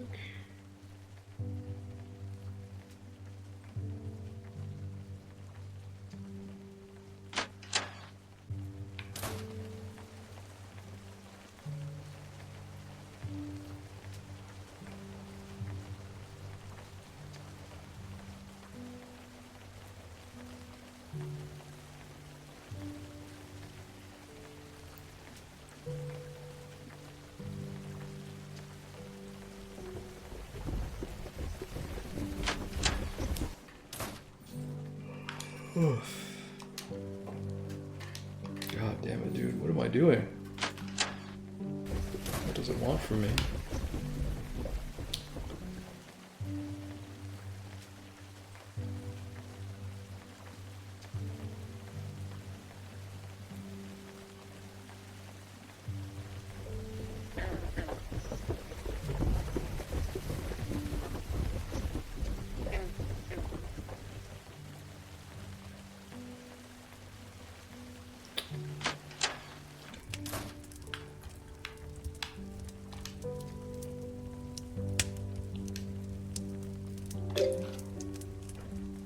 What did I even accomplish there that wasn't already done? Like, huh? How tasty. There's nothing like a warm, hearty meal on a rainy day. Thank you for all your hard work, little Lyric. Oh, you're welcome. It truly isn't anything special. I really only had leftovers to work with, so I'm glad it all turned out. More than turned out, I'd say. Best meal I've had in weeks, Lyric. Agreed. But a little rude to say in front of your sister, don't you think? The sister who cooked up your favorite curry stew 2 nights ago. Oh.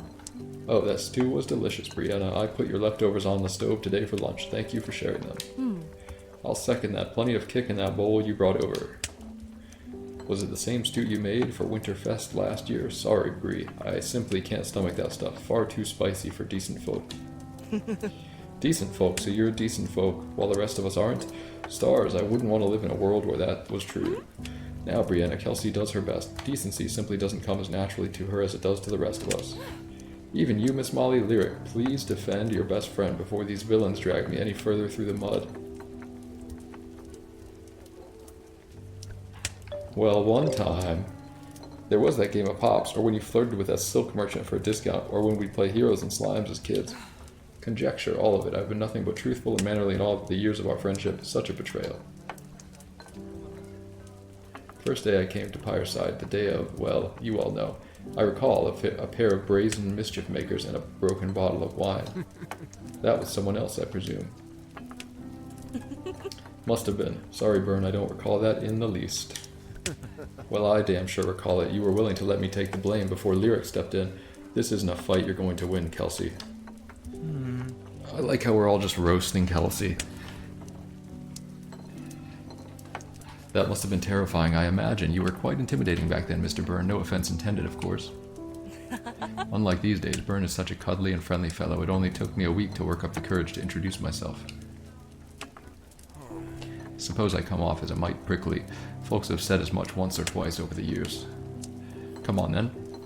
Show us how much you've changed, you old grump. How's about sharing your very best joke? A joke? That's what he said. You've heard of jokes, haven't you?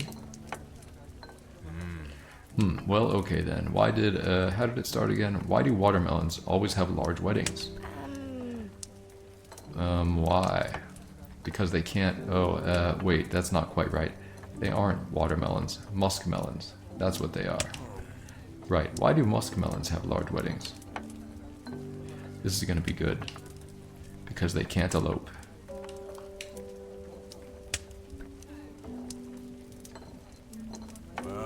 No good? Somehow worse than I could have imagined. I don't know, I kinda liked it. It reminds me of that old joke book Finn used to read from. Charming in a grown-worthy way. Can't elope. Haha, I just got it. They can't elope. Good one, Byrne. Well, there you go. At least it made Isaac laugh. Not sure that's a great measure for the quality of a joke, but it's something.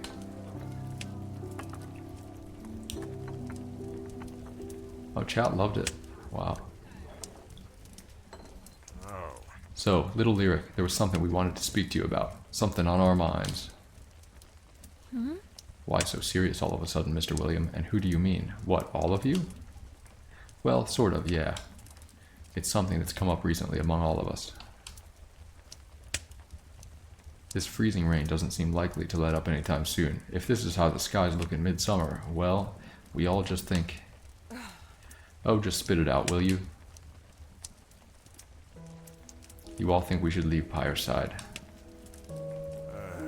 Aye, we all think we should leave Pyreside.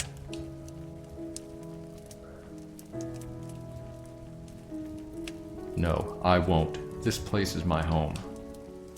Lyric. No, adventurers still come through these mountains, not as often, but they do. They need the sleepy dragon to stay open. I told you all she wouldn't listen. She gets to have her own opinion on the matter. Not if it's a brainless opinion. Lyric, none of the rest of us have had any customers for weeks. What do you want us to do? We're broke. She's right, little Lyric. This should be peak growing season, and we've barely been able to harvest ridge barley, let alone any real victuals. This isn't an easy decision for any of us. I've lived in this village for half a century, but it's time to face the harsh truth. I won't stop you from leaving, but I can't go. Ma'am and Dad and Nana didn't take care of this place for so long, for me to abandon it now. Is there anyone here who's not in on this? I'm with you, Lyric, but we should at least hear them out. There are no sides here. This isn't about who's right and who's wrong. This is about everyone's well-being, everyone's future. My future is here. If yours isn't, then I guess that's that. There it is. See how little she cares about what the rest of us think? Kelsey, hush. If you all want to sit around and bang your head against the wall, be my guest, but I know that stubborn look in her eye. I think everyone needs to calm down. Yes, that's a good idea. We can finish the lovely dinner Lyric has so kindly prepared for us all, and come back to the topic later. I don't have much of a stomach for food anymore. Kelsey and William and the rest. That night I felt deceived by them all, conspired against. As if the whole village had formed an alliance behind my back, whispering amongst each other for days leading up to a carefully constructed conversation. Childish. Oh my god. They all cared about me. Simple as that.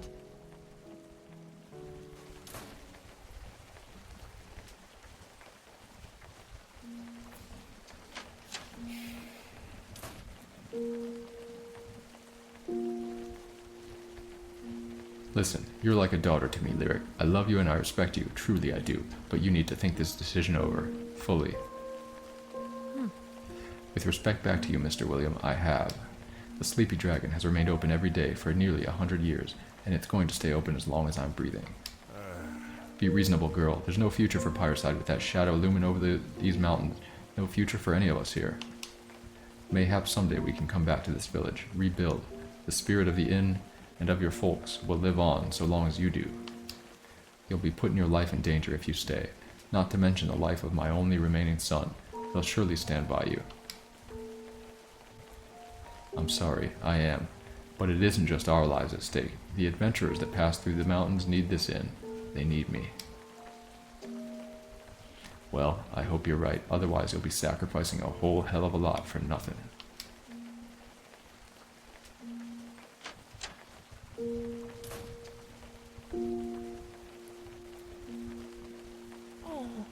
Oh, little Lyric, you know you've grown up to be just like your mother. So resolute and so very stubborn. I'm going to take that as a compliment, Miss Molly. I mean it as one. I loved your mother dearly, as I love you. It's why the thought of saying goodbye is such a tough one to swallow. Promise me you'll take care of yourself, won't you? I'll be fine. I've run this inn on my own for a long time. Indeed you have. She would have been so proud of you. Her little Lyric.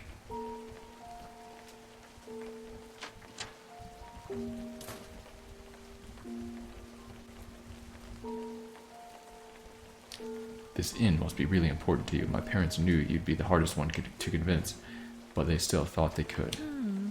Hazel, this place, you don't have to say anything to me. It's important to you, that's fine. I'm going to miss you. I'll miss you too. Look after your folks for me, would you? I will. I'll look after them like you've always looked after me, ever since I was little. I promise.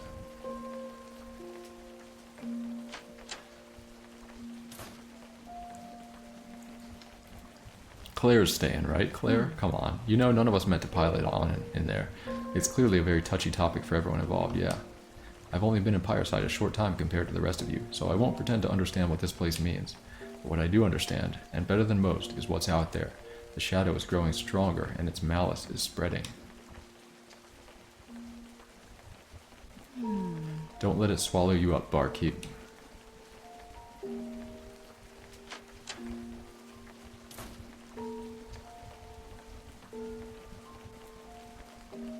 Hey, you know we all care about you, don't you? So everyone keeps saying, I'm not a kid anymore, Brianna. I can take care of myself and the whole village if I have to. That's what you think this is about? I know that. We all know that. You're one of the most capable women I've ever known. But none of us knows what's coming, and the thought of something happening to you is almost too much to bear. This responsibility you're taking on is far heavier than any hammer. I know you can carry it, but it won't be easy. Our smile. Kurtka, thank you for the 300 bits. Really appreciate it.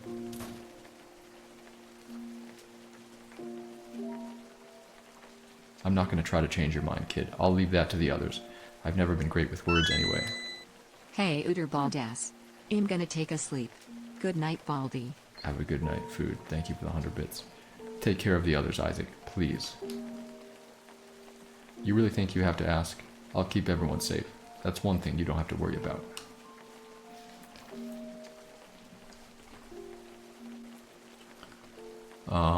You'll be okay, kid. Keep that chin up.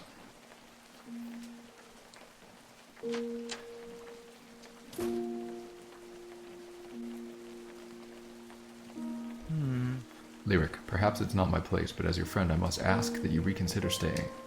In all my travels I've never seen anything like this blighted weather. Logic deems an even deeper cold is on its way.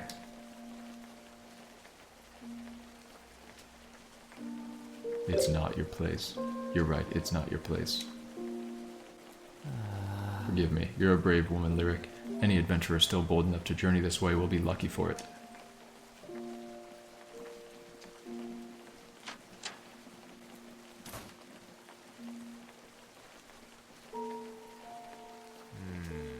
I've known you a long time, girl, and I respect you far too much to think I could change your mind on this, or your heart. I'll begin collecting supplies and tools that might be of use. If you truly are staying in Pyreside, you need to prepare for the worst. Byrne, I thank you. Oh shit, this game's about to get super tough, I guess. We're gonna have to, like, make repairs and shit.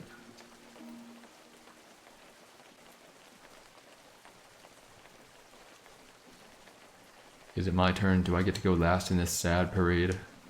All your friends and family desperately trying to convince you to do the right thing, but I know you better than any of them. Kelsey, no. What are you possibly going to say?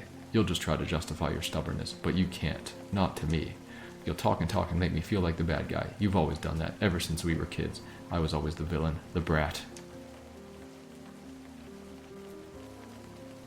Do we take the bait, chat, or do we stay calm?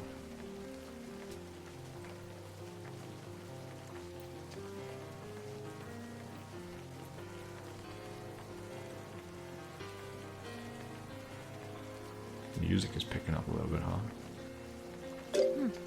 What can I say? You play the part so well. Fine. Fine, Lyric. You know, all those times you called me selfish and immature when we were little, I think now it's your turn to grow up.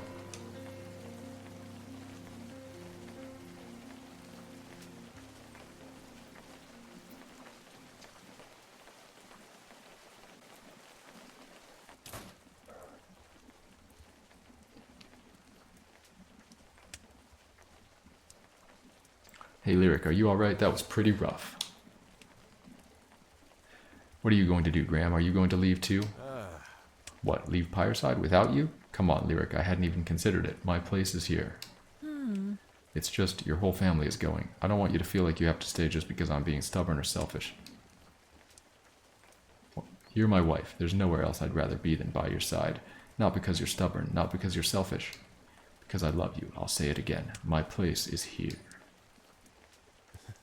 Now I believe you promised Cinder a walk. Are you ready? Words aren't enough to describe true love. Brighter folks than me have tried. Poets and minstrels. What I felt for Graham, what I feel for him still, it's personal and deep, and doltish at times. It steadies me in moments of doubt. A well of hope and strength beyond my own. Words aren't enough. We'll have to work on the whole fetching thing. It's only our first day together after all. He has plenty of time to learn.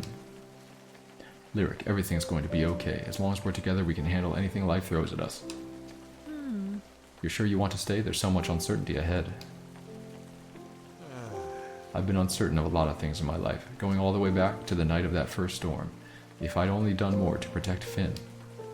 Graham. Since then, it's been an endless series of questions. What to do if the shadow comes back? How do I protect the people I love? Everything is questions. Everything is uncertainty. Everything except this. Except you. I'm with you, Lyric. Heart, soul, and whatever else.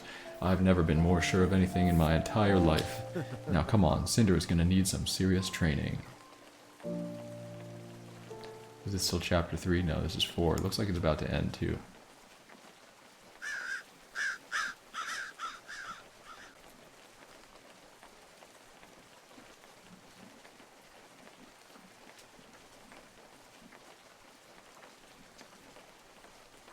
Is a story beside your main game? Yeah, I'm a story beside speedrunner.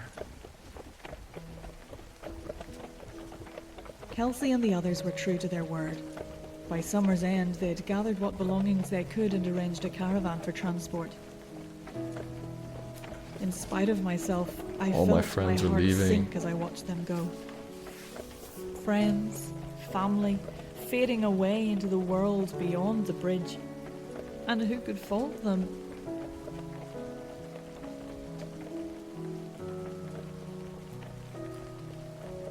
We gotta start having kids of our own. Me and Graham and I met that repopulate the first village. winter with purpose.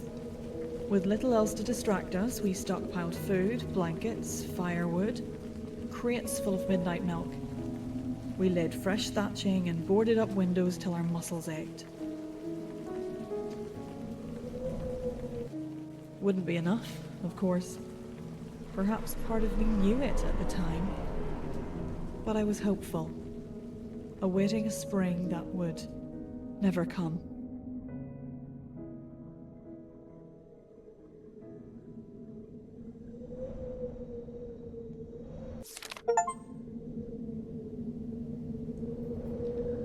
Alright, 4th chapter down.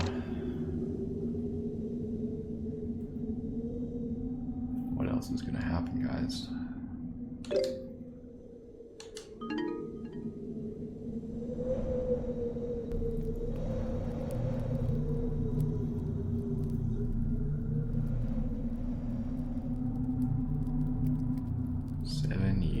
Later.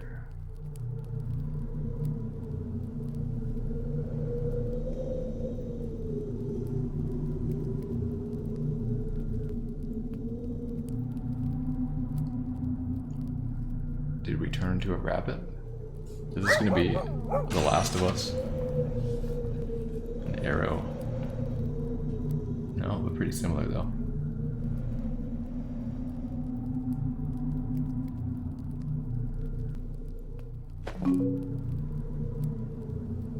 We're eating good tonight, Cinder. Good boy, Cinder. Stringy rabbit meat is better than nothing.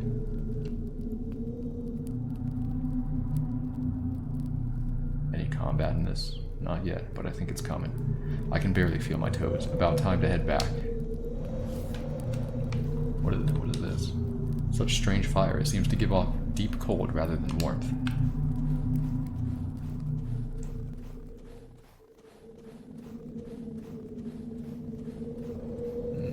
Where am I?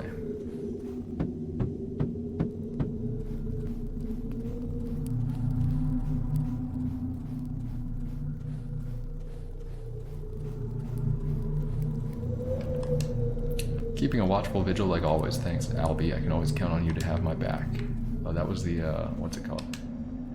It's old wood, but it's been sturdy enough so far. I just need to be extra careful moving across.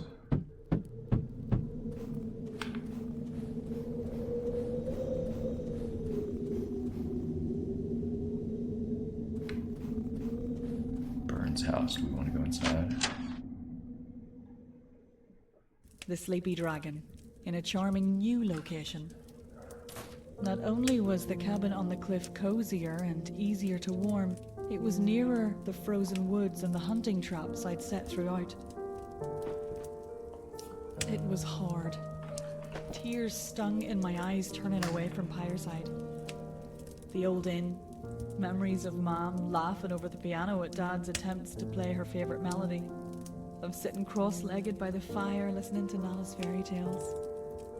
All behind me, buried in a blanket of snow.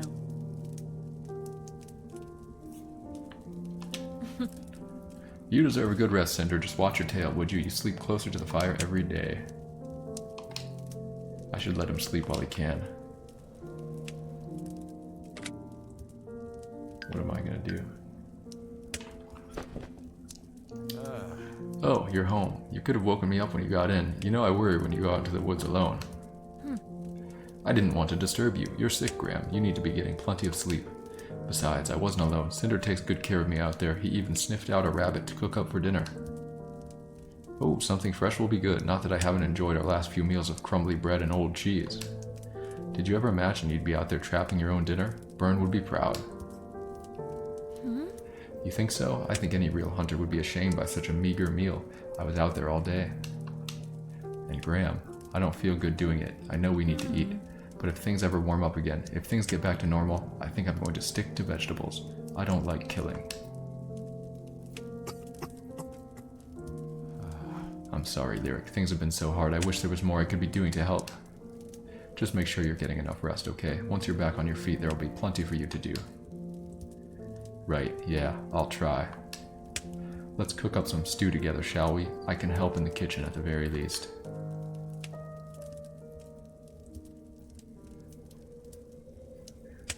You guys think Graham is going under next?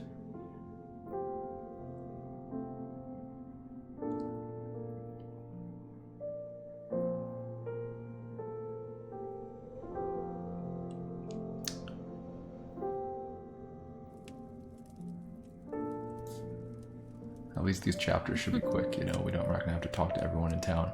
Not terrible, all things considered. Not at all, it feels warm going down, that's almost enough on its own. To be honest, that rabbit was likely one of the last critters living so close by, and our stores are running low. What are you saying, Lyric? I don't think there's any getting around it. I'll have to head deeper into the woods tomorrow. I don't know, things aren't that desperate yet, are they? If we let things get desperate, it'll be too late. I'll be fine, Graham. I told you, Cinder takes good care of me. I wonder if all those traps are still set up down by the lake. I should be able to scrounge up some rotten old roots to use as bait. I still don't like this idea, but if you're adamant, at least take some other supplies along too. A lantern, surely. Byrne's old sword. Oh shit. You know, I could come with you. Don't be daft. I need you to rest up and get healthy. We can't risk your cough getting any worse.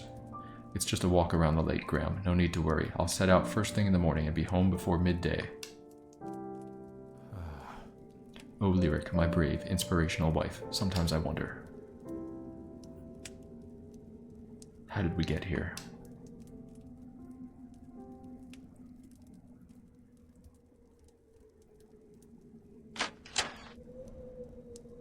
Okay, back out into the snow. I need to get to the lake shore and bait all the old traps down there.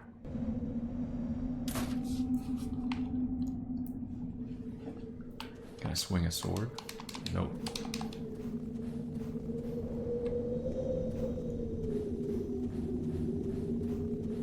Do you think this bridge is going to break and we're going to fall and break our neck? I hope not.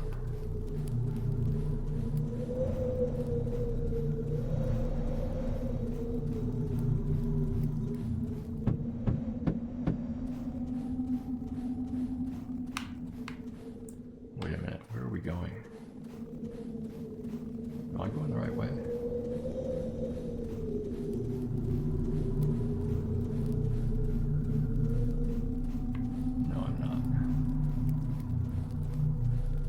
thought it was down. Like, weren't there stairs here before? Just jump off the waterfall, please. Frozen solid like every other drop of water in these mountains. Yeah, the lake was down this way, and then you go down, right? But like... Alright, I guess we'll go the other way. Yeah, you're supposed to go under this bridge, right? And then it's back there.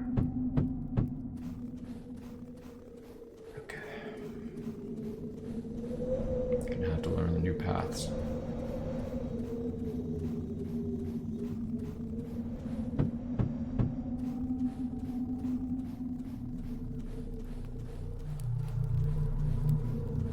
Wait. Everyone told me staying in the mountains would be a mistake. After 3 straight years of winter, even I had to admit it. When frigid winds and frozen storms sent the old bridge crashing down into the valley below, my hopes and spirits went with it. So there's no way out of the town now, or no way in. Oh shit. That's not good. So how the fuck are we getting to the lake?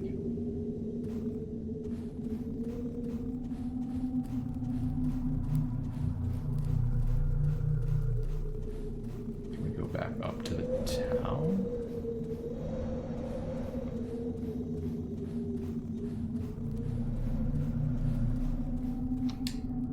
I could probably push through this brush if I really tried, but there isn't anything for me up the village, not anymore.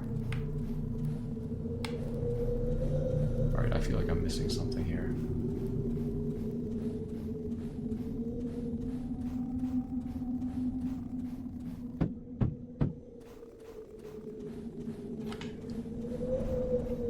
Damn. These things are not looking good. Jump? Maybe we do jump.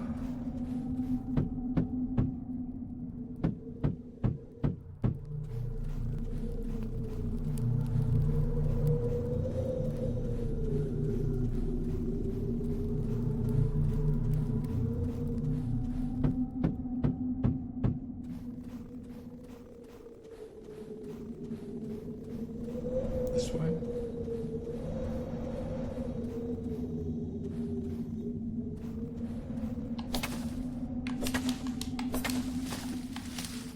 Oh, okay. Alright, we used our sword. It was just on bushes, but it's still combat.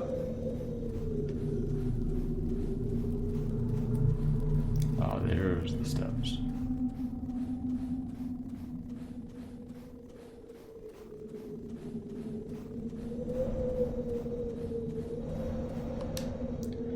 Couldn't escape this bitter cold, what chance do the rest of us have? Poor little bird.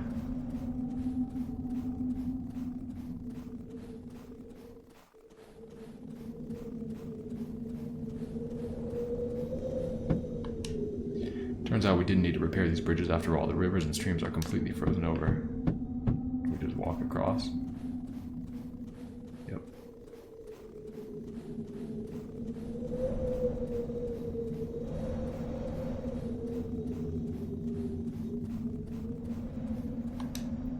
This used to be our favorite spot for campfires. How many years ago did we last sit down to share snacks and stories?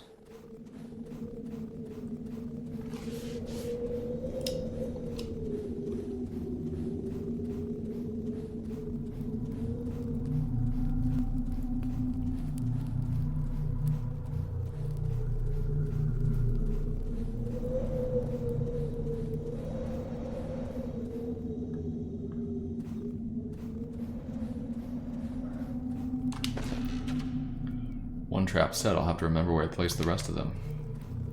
Ooh, snowman.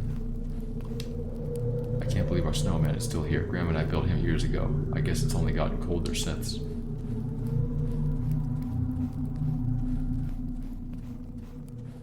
Just gonna walk out on the lake.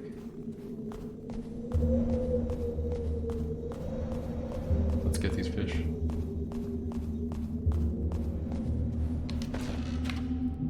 The ice is plenty thick, but it's still eerie walking across the lake, like I'm trespassing on another world.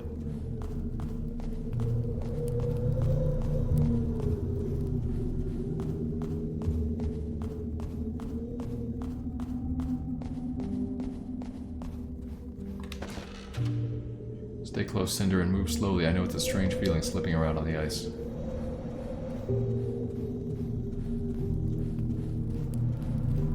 What's up here? Anything? No.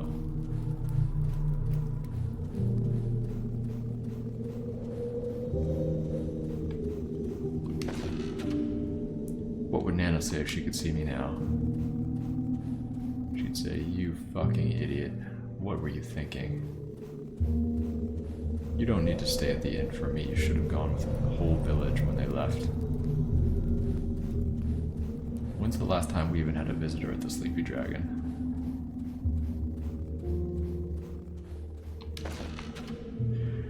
This bait doesn't look too appetizing. Hopefully any critters slinking around here are desperate enough to bite anyway.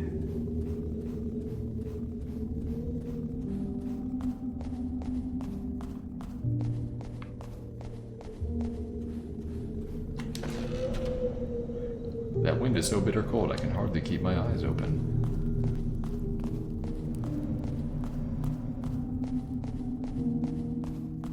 Alright, this was the beginning trap, right? Oh my god, the boat frozen out here. Lots of memories in this old boat, but that's all they are now. Wait, did I not set this? How many traps did I leave out here? I shouldn't stay out too much longer if I don't want to catch a cold, or worse. Huge shark. Oh my god. I guess this was the one I set before? Yeah. Is there anything down here? Yep, there's another one.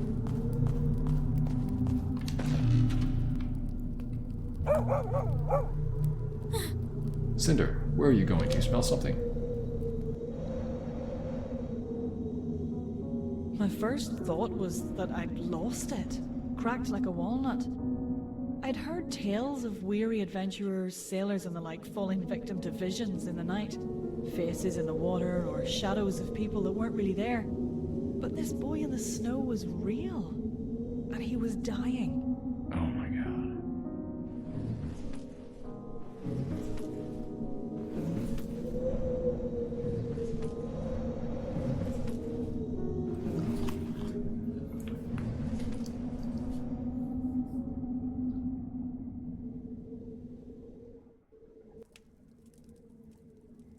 So who is he?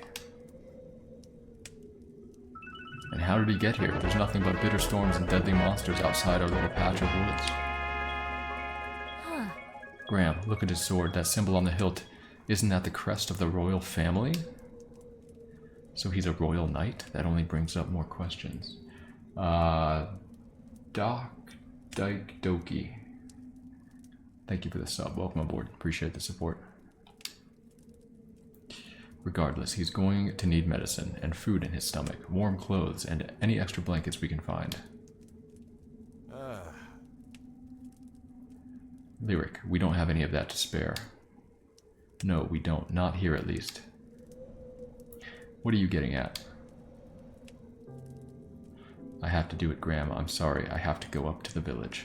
What? Lyric, you promised you'd stay away from there. I know. I remember. And you remember what we saw last time we went to the village? 3 shadow knights near the old windmill. 3 of those creatures. Oh shit. Yeah, I remember that too. What else can we do? We can't just let him die, but we barely have enough supplies for ourselves here. We need to stock up. Then I'm coming too. I can't let you go alone. Oh. Graham, no, you have to stay.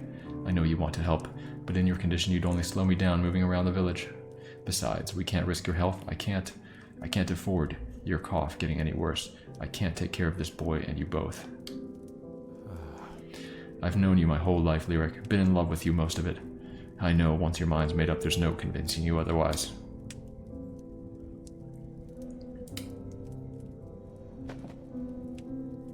I'm trusting you and Cinder to look out for each other. Get up there, find what you can, and then come home to me. Please. I will, I promise.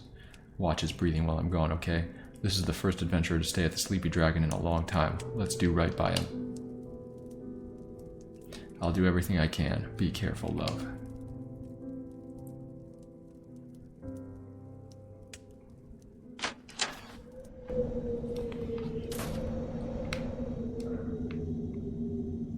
Right, back up to the village, no problem at all.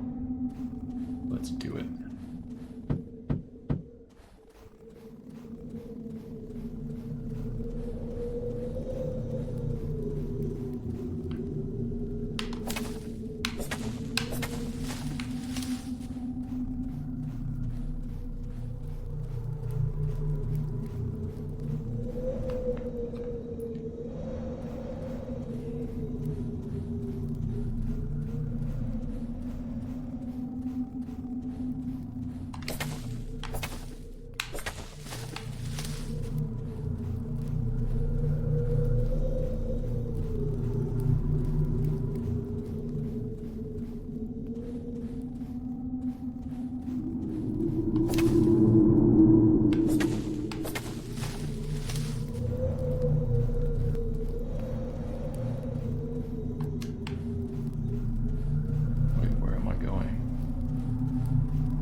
Swordplay.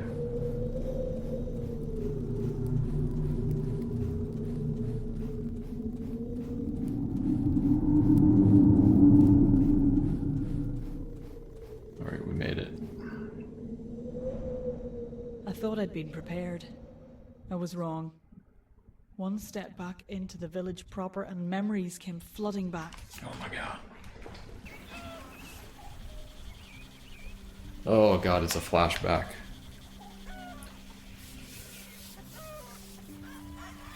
Did Kelsey die? No, Kelsey and everyone else left the village. You're so slow, you're gonna miss out on the last slice of dragonberry pie if you don't hurry. Your ma'am said it's almost gone. Come on, Lyric, race you there.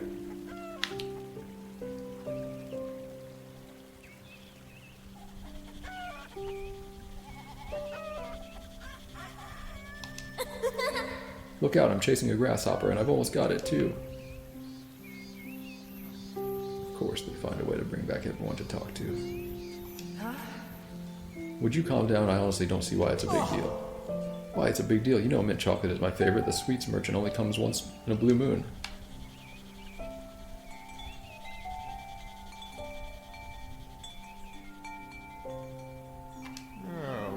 Lovely weather, isn't it? Perhaps I'll take my favorite book down to the river this afternoon.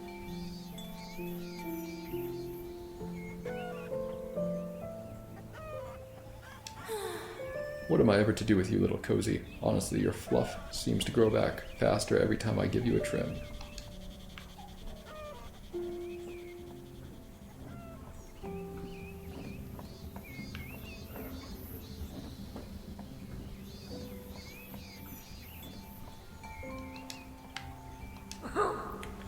If you listen closely, you can hear the firelights humming softly. The nature spirits are always more active in these warm summer months. A lovely sound. It reminds me of a childhood many moons gone. Then my future husband. Can't you and Kelsey just get along? It isn't much fun always being in the middle of your squabbles.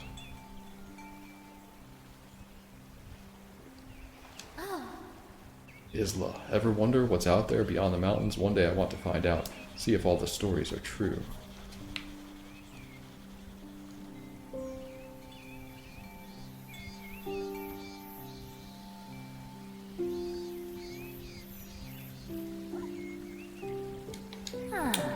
Place settings are important when serving a proper village dinner, but you run along, dear. Be a child while you can be a child.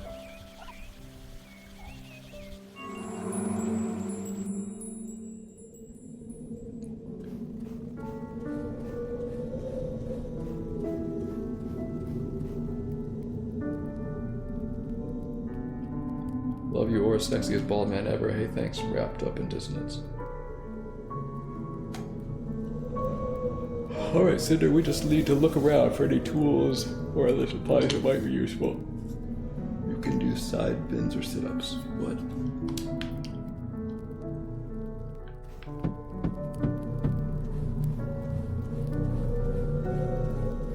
I wonder if it's possible to die here and the game ends. Like if we come across Shadow Knights and you just die.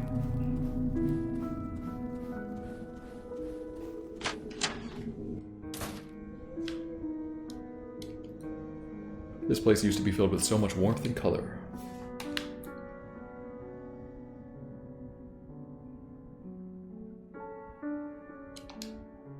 The forge had been cold for a long time, not that I would know how to use it anyways.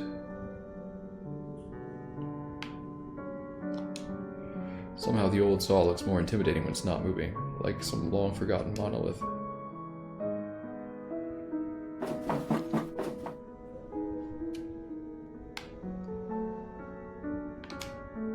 Dusty, but the tools inside seem mostly intact. I should take them back to the cabin to help with repairs.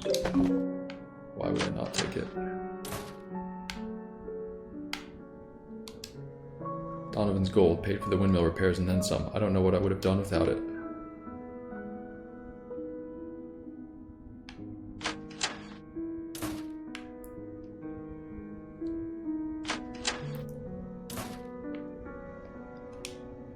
There are some old clothes in here, but they look like they've been chewed through by some sort of vermin. Oh well. Blankets are torn and tattered. Thanks for nothing, Brianna. Why are we blaming Brianna? She hasn't been here in years.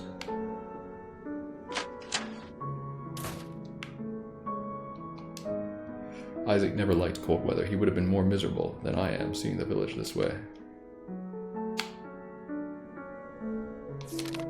Isaac, I understand your frustration. Stars, I do, but we have to respect her decision. Under no circumstance are you going to coerce, strong-arm, or otherwise force the poor girl out of the home that clearly means more to her than any of us know.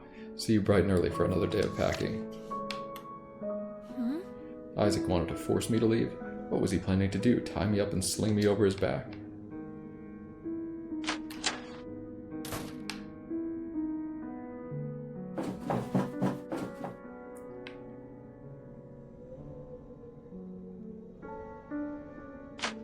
Let's go, champ.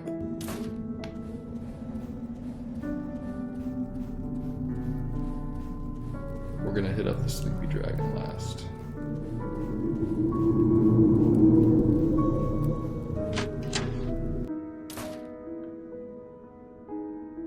Wait by the door, Cinder. Wouldn't want you stepping on a splintered floorboard or rusty nail. The last of the dried herbs from Miss Molly's garden. She must have left them for me to mix into a tea or salve.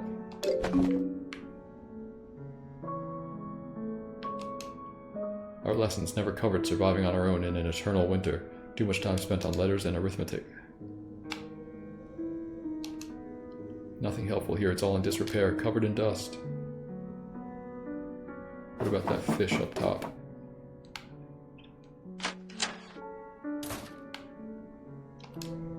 Doubt a fish tank would be much help back at the cabin. Of Writing and Wonderment by Hazel Dunnett. Something was there in those songs and those words, and that sweet mystery of you and me, those gentle seabirds that dove through your heart and wove through my pen as I strove in words to ensnare the grove, that time set apart just for us, there in that glen where the call of the wren fills the air once with love and twice over again. I hope you change the world with your stories, Hazel. I know you can do it.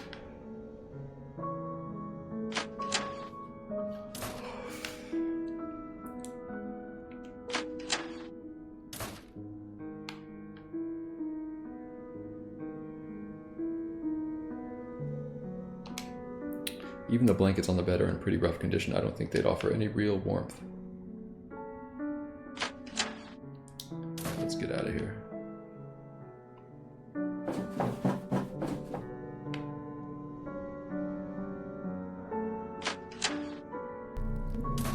You're scared. Don't be scared. We got this.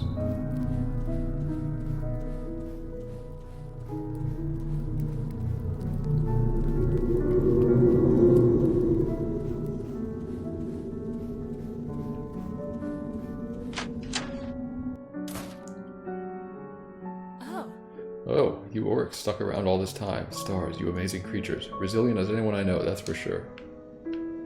Give me some milk. Probably in need of a good scratching, aren't you? Hang in there, friend. It's all we can do.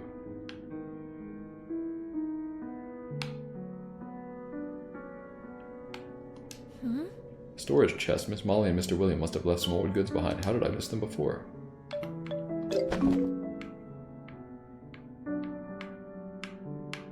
And that's not all there is in here. The milk will be an incredible help. I should be grateful that Oryx stayed around. Hell yeah, dude.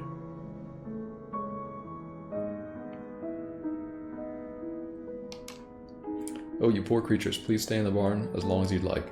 I wish there was something more I could do for you.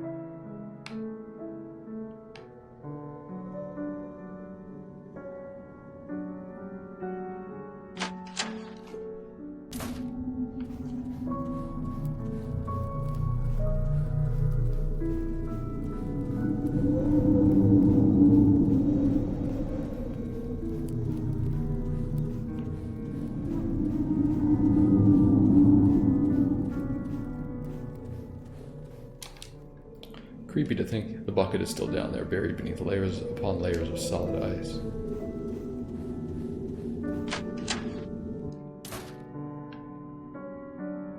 Stay here a moment, Cinder. I'll be back soon. I wonder what the last piece of clothing Kelsey sold was. Probably some sort of thick winter coat.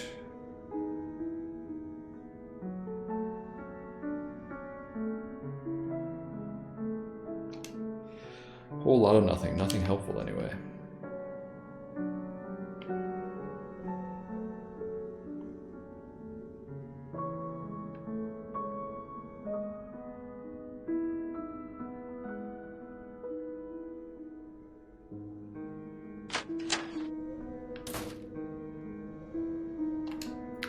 Mr. Miles was the first to leave Pyreside, the first of all my friends and family.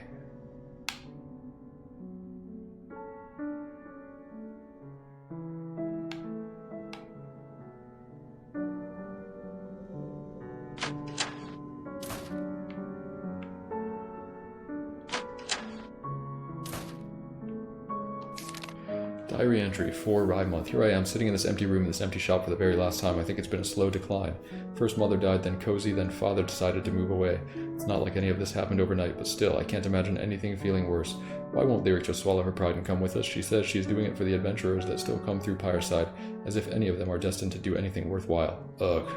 What good is a best friend who doesn't listen? About as good as a diary, as a diary from a life that isn't mine anymore. Oh, Kelsey, I hope wherever you are right now, you're happy.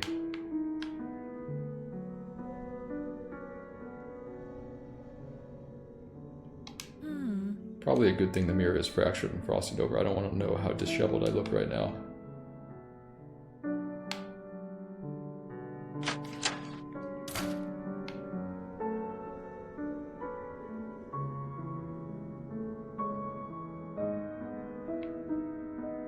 Let's go, boy.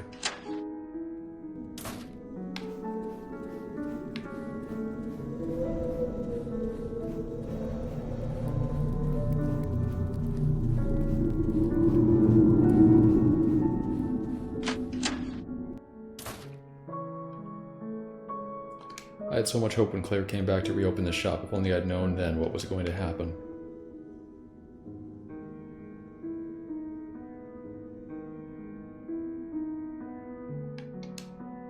Doesn't look like anything useful here. The only full bottle is a potion for hair regrowth.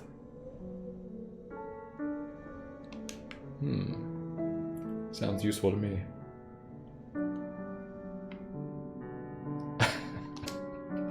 A healing elixir. Claire must have missed this packing up her stock.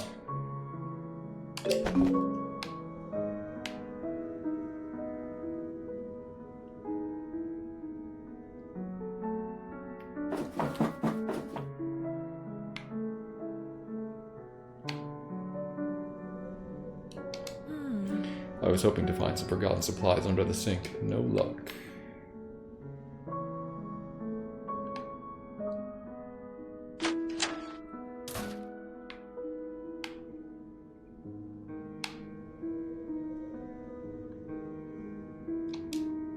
There's a frigid draft in this old shop, and the crumbling holes in the walls certainly don't help any.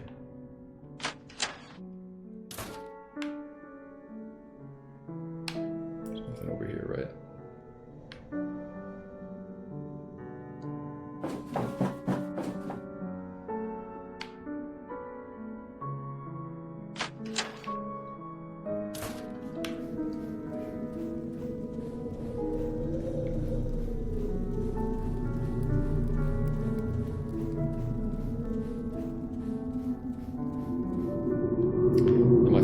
around the rest of the village?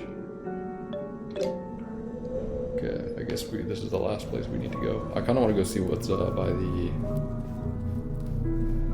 Windmill 3 Shadow Knights or whatever. I think I've opened every other door though. Or maybe we can't go over there. Still a breathtaking view in a different way.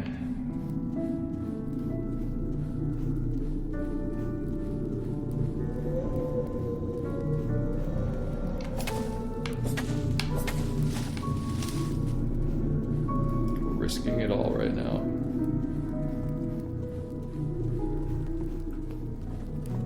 Damn, that windmill's looking good though. Rats. Oh no, if they made their nest in here, all this grain is surely contaminated. Wouldn't be safe to take it.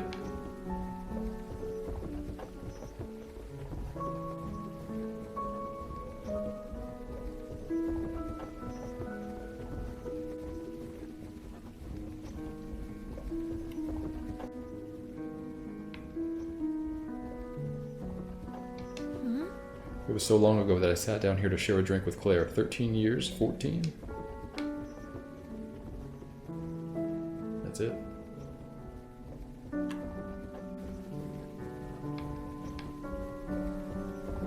Where's my dog? Oh my god, oh, these right there, good. Why doesn't he kill some rats and we can eat them? Can you eat rat meat, guys? Or are they too small? Anything over here? I don't think so.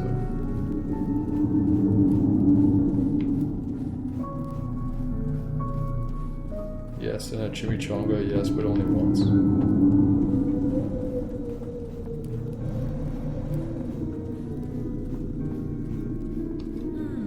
I should have taken this apart for scrap wood years ago. It's no use now, rotten and brittle from the cold.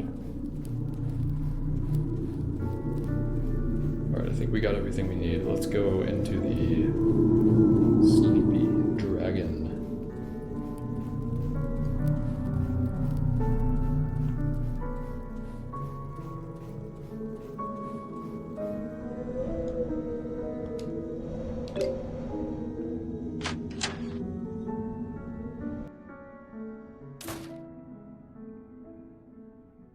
Okay, I can do this one step at a time.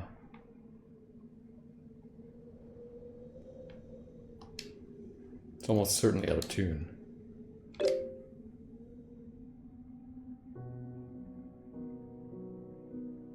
This game again? I mean, we're gonna finish it, yeah.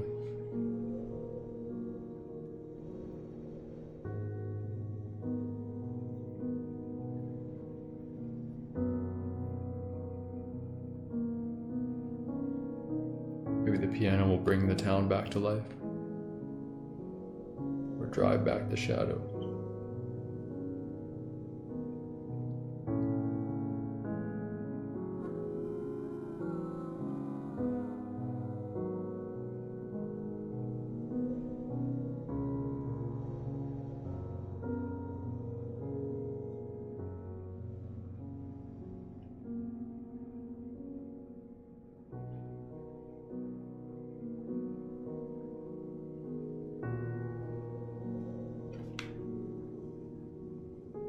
Is that it? I wanted to explore the place. Oh, good. Whew. How many adventures did I serve across this counter? It feels like that was another lifetime, another lyric. Anything in the fireplace? No.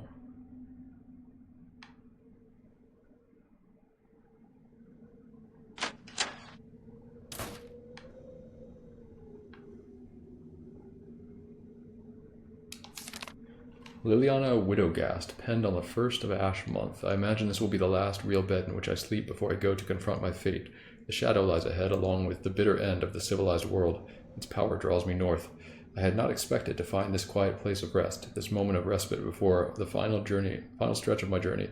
Warm food and kind smiles were something I thought I'd left behind weeks ago, and yet here at the Sleepy Dragon I found both, and now I go forth to meet my destiny, forever grateful. If by the stars I am victorious, I will always remember this inn. If I am not, let this page serve as my final goodbye to a delicate world. Oh my god.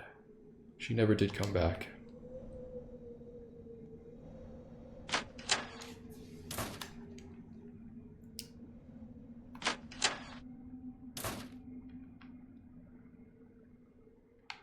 Lol, why is that funny? She's dead. Pouncing pixels, and you are laughing. Shameful, the state of this guest room, although I suppose this isn't an inn anymore, so it hardly matters.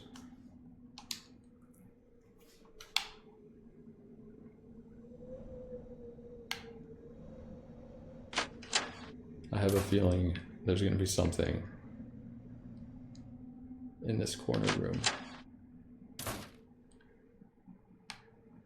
Maybe Nana's old chest or something. There's a thick layer of frost over Nana's big window. Such a shame. This room had always had a lovely view of the mountains. I wonder what advice Nana would give me if she were here. She would probably reprimand me for not leaving with the others.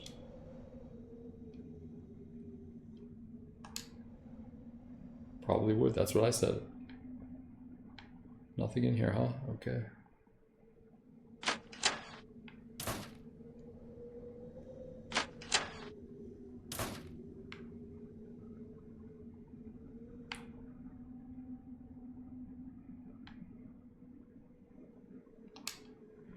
Nothing. I already scoured these shelves when I left the inn.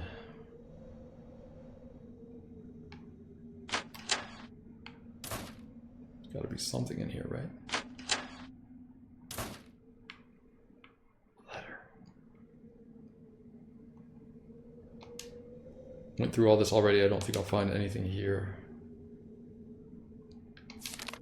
Oh, little Lyric, how hard this is. I remember the day we tried to gather you all up in the farmhouse for your first lessons. Herding house cats would have been a simpler task. Kelsey and my two boys howled and wailed at the injustice of it all, stuck inside at a desk instead of out playing in the sunshine. But you, from that first day, you were so gracious and well-behaved, so eager to learn, innocent and yet somehow so grown up. Many times throughout my life I would look to you for wisdom, forgetting that you're a great many years younger than me. I don't intend to ramble on. I know you've the world on your mind, but please never forget that you are loved. Molly. Miss Molly was like a second mother. I feel terrible for making her worry. I hope she and William got a fresh start somewhere.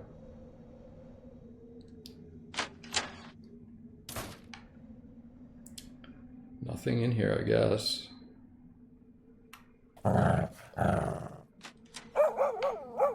Oh shit, Cinder, what's wrong?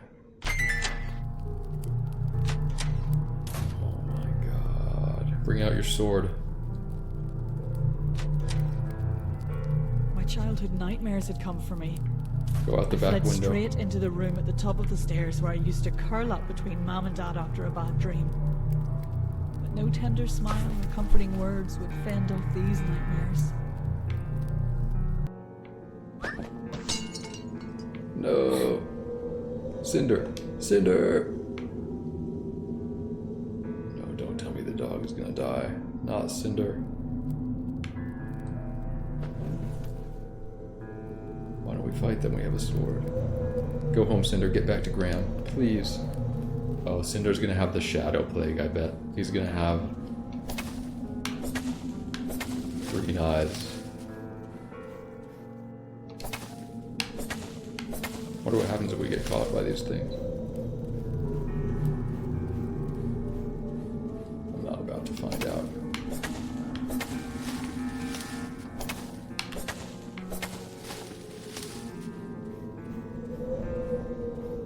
Well, I know what we're doing. Is this the old mana tree?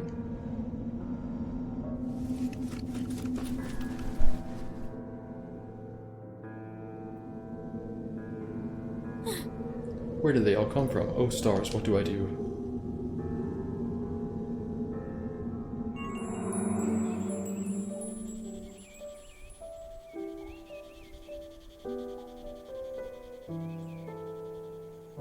Lyric, heart, I'd never force you to do this. Are you scared?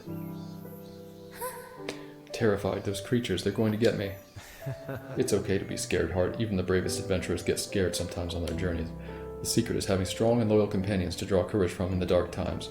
It's how every hero prevails in the end. Lucky as you are, you've got them in spades. Your mother would do anything for you, your sister and your grandmother as well. But you're not here, none of you are. You left me alone in the woods. I was just a little girl, Dad, and you left me. Left you? No, Hart, we never left you. I told you I'd be here to catch you. I've been waiting all these years. Waiting for you to need your old man. Waiting for you to jump. Are you ready?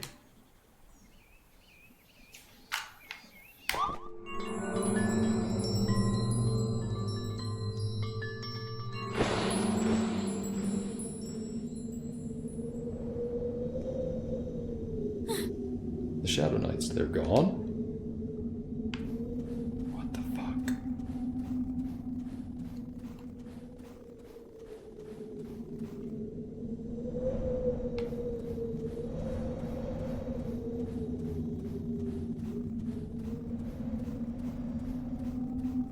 Maybe the Shadow Knights were actually Dad's spirit. You could even call them Dado Knights. Focus, Lyric, you can do this. You need to get back to the cabin as quickly as possible. Cinder ran straight back. Surely. Did he, though?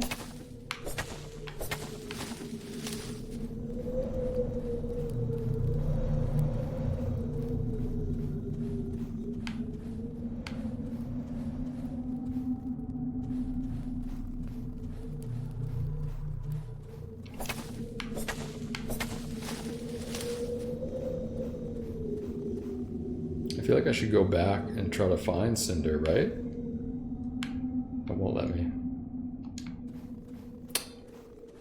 Oh my god.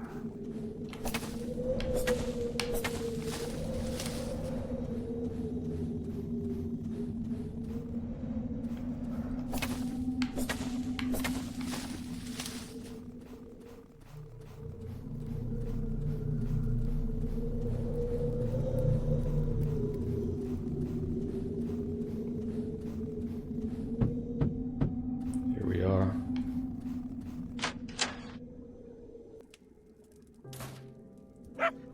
There he is. He's okay. Lyric, you're back. When Cinder came home without you, I couldn't help but fear for the worst. He seemed so shaken. We were just about to come looking for you. What happened? Huh. Shadow Knights, a whole swarm of them. They must have been gathering up by the village all this time. What? Stars, are you hurt? How did you get away?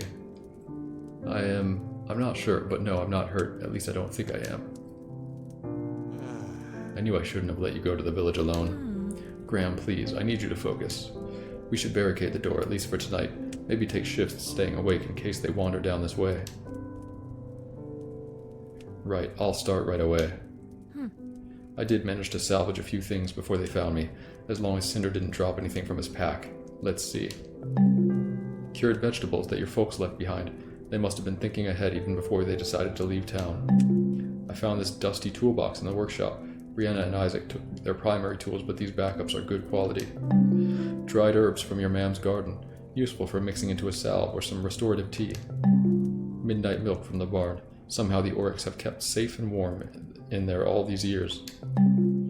Found this healing elixir at the apothecary. Not exactly sure what it does, but it might come in handy. Well done, Lyric. At least your dangerous excursion was worth it. These supplies should help us hold out a little longer. Why don't you lie down and try to get some rest? You've had quite an eventful day. I can watch the door for a few hours at least. Yeah, I think that might be a good idea. I'm exhausted. Wake me up right away if something happens, okay? Those Shadow Knights are still out there somewhere.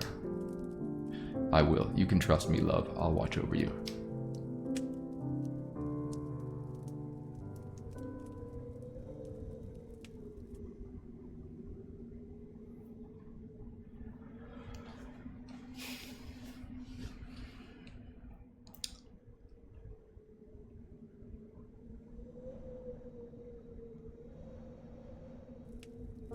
Two weeks. That's how long the nameless boy slept by our fire. Each day I would redress his wounds and pour bits of warm soup down his throat, praying that his body would find the strength to keep fighting. I needed him to live, for any flicker of hope in a frozen winter.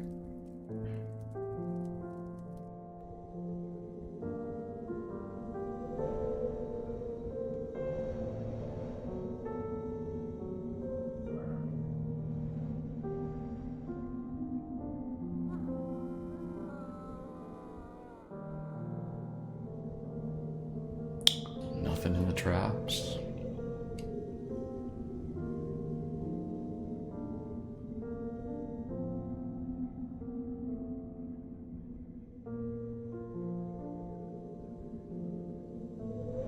Oh shit, it's a rabbit. How do you think the story will continue, Mr. Streamer? I don't know, I'm not gonna speculate right now, but Kurtka, thank you for the 100 bits.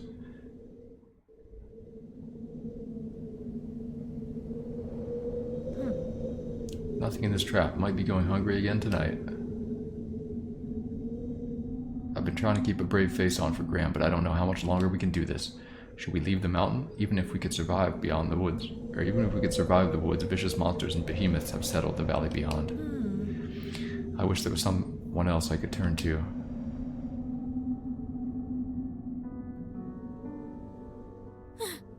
You vile creatures again. Why can't you just leave me alone? Haven't you taken enough from me? My mom and dad, my sister, my friends, and my home, all of it. What more do you want? Answer me. Please.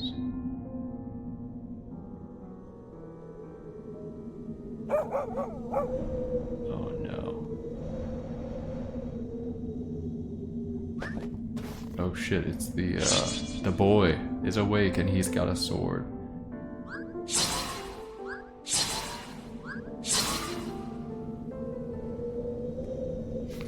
He'll save us all. Thank you. I think you just saved my life. I'm glad you're finally awake. Do you have a name? It's strange. We haven't spoken, but I feel as though I know you.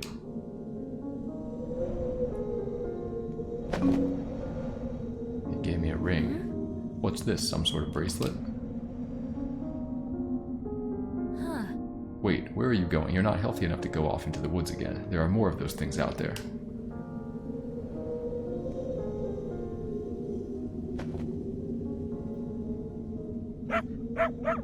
He doesn't say anything. Cinder, good boy, are you okay? And just like that, he's gone, like every other adventurer before him. Come on, Cinder, let's get back to the cabin. I'd rather not run into any more shadow creatures today.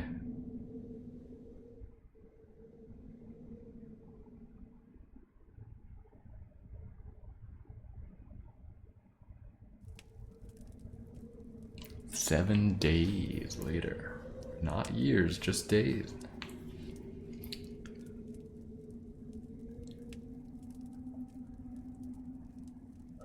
Where's Graham? Where's Cinder? Lyric, wake up. There's something you need to see. Graham, what is it? Is everything okay? More than okay. Trust me, you're going to want to see for yourself. Grab your cloak and come quick.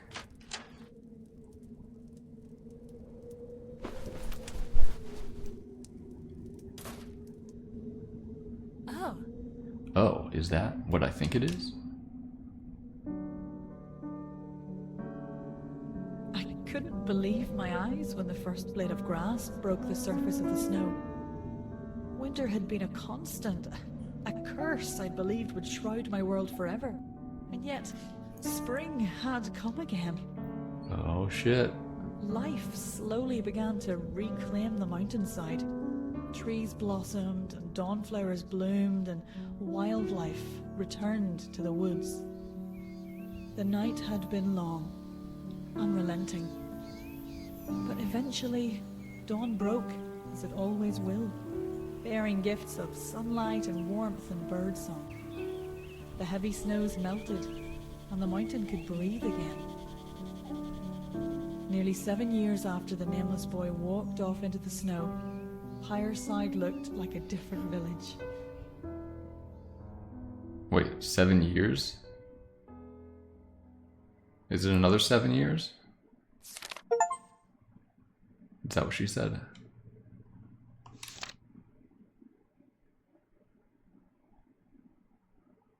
It says 7 days. No, 7 days since the blade of grass. But then I think she said 7 years for it to all come back. I don't know. Whatever. Yeah, that's what I was getting to. Alright, this is chapter 5. We'll probably do a little bit. 7 years after the 7 years? Or what? Those swans. Very nice. I don't know if I'll finish this chapter today, but we'll see. Who are these people? Is that Tomas and someone else? Uh-huh.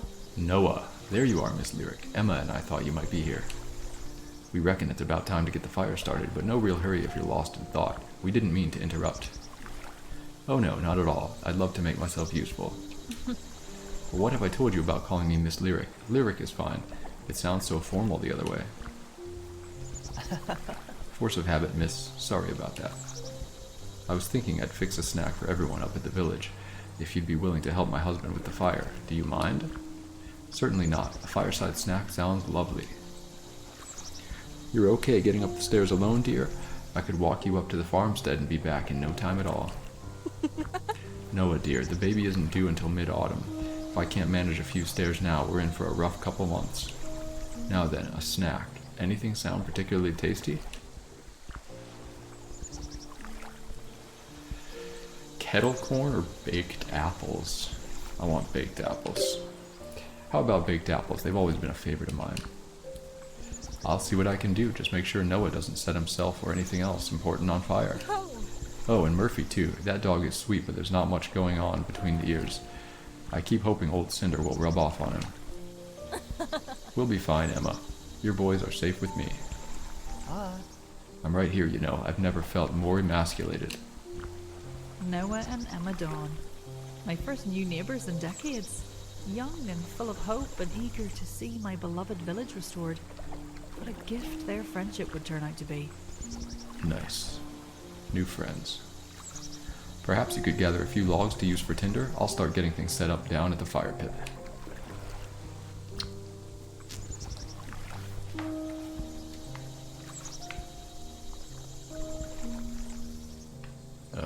Wait.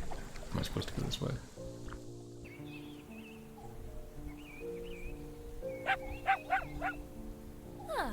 Oh, Murphy, you sure are an excitable pup. Then again, maybe I'm just used to my Cinder, such a lazy dog these days.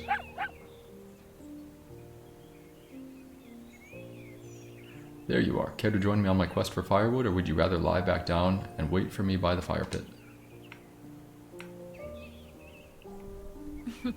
Figured. Good boy, Cinder. You've earned a quiet retirement.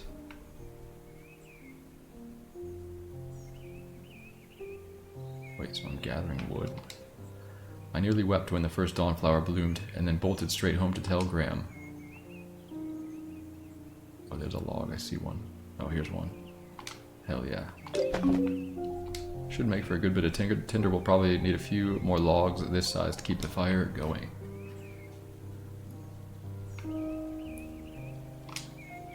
I already collected a good amount of firewood, so just a little more should do it. Thanks for your help, Miss Lyric.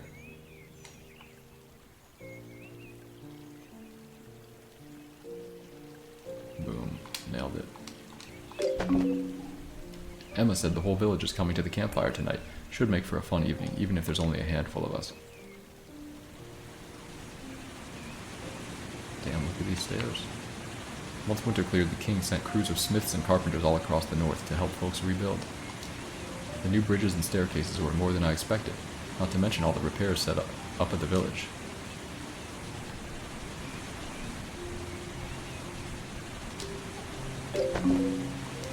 Feels a bit like the old days. Kelsey always made me and Graham gather the wood for our childhood campfires.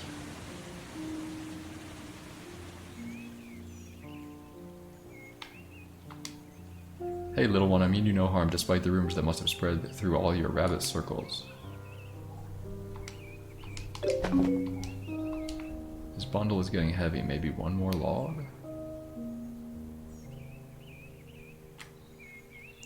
I'm sure there's plenty of firewood back down closer to Noah. Oh shit. Did I miss one?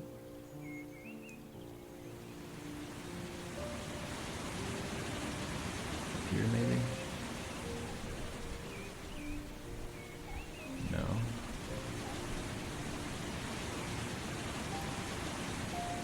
And there's a lizard.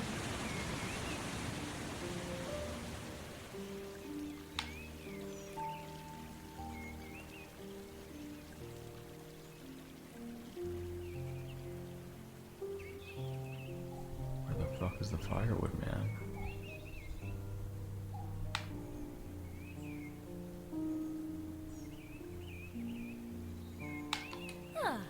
Who's a good boy? Who's a good boy? That you, Murphy, as it is, you're looking extra fluffy today. What? One more log.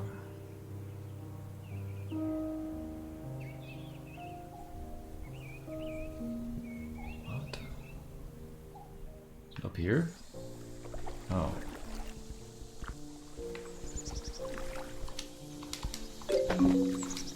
It's probably enough for now. I should get these logs back to Noah. Is there anything to do up here? No, I don't think so.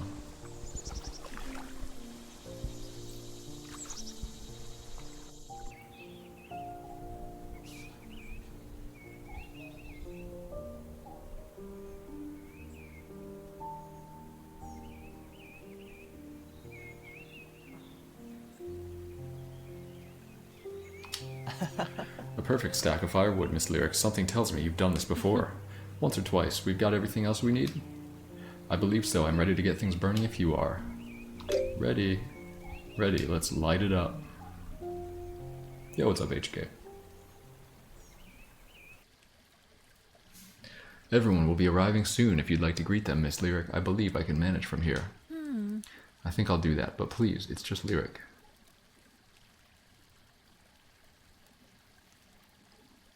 You know, Cinder, we used to do things like this all the time before, well, before all the freezing rain and snow, before you. We would fill our pouches with sweets and biscuits and gather around the fire, friends and family all together.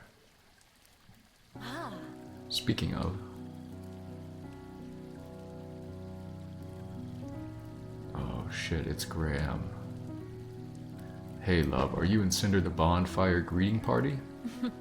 I suppose so. It feels good to be doing this again, doesn't it? So much has changed over the years, but this still feels like the old days. Yeah, countless memories around this old fire pit. Remember how scared Kelsey would get at our ghost stories?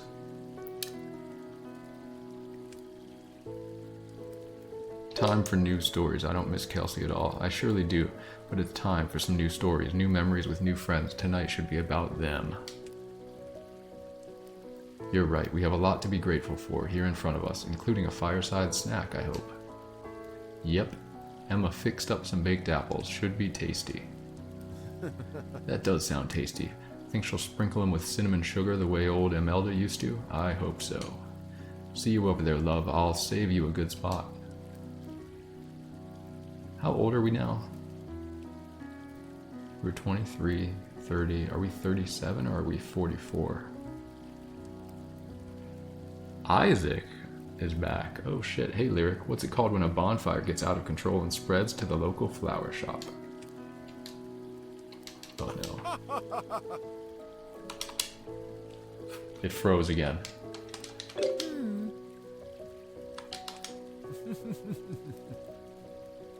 I can't save it because I'm in the middle of a fucking dialogue. Wait.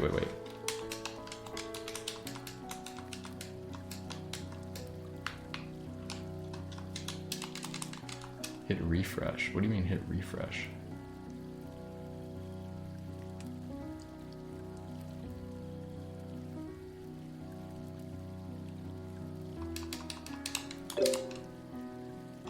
Something's happening.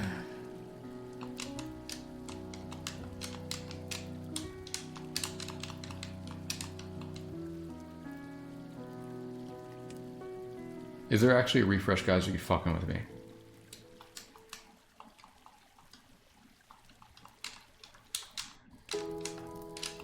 After a certain number of summers, even something as familiar and ordinary as sitting around a campfire can feel heavy somehow, burdened with meaning.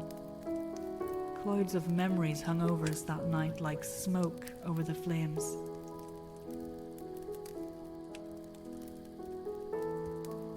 Alright, let's just imagine they're all sitting around a campfire. My last save isn't that old, I know.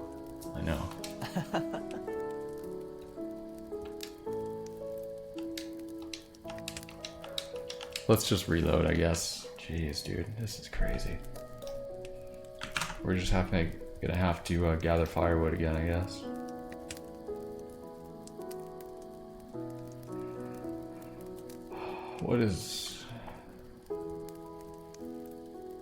What is this? It's not a...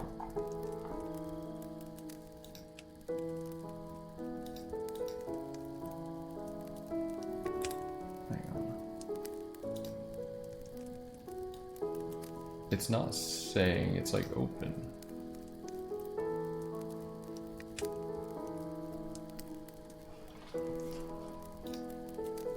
Oh, there it is. It's this again.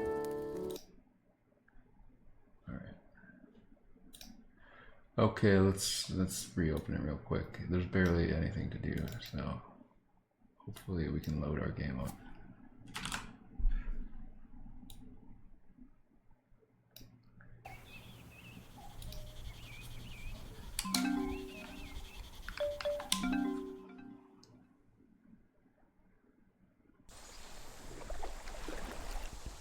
I'll just skip through all the dialogue real quick.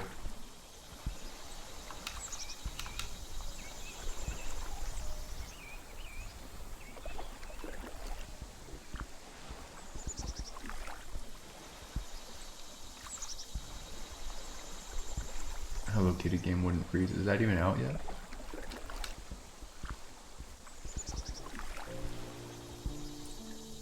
You heard the news. Final Fantasy DLC, my G. What Final Fantasy DLC?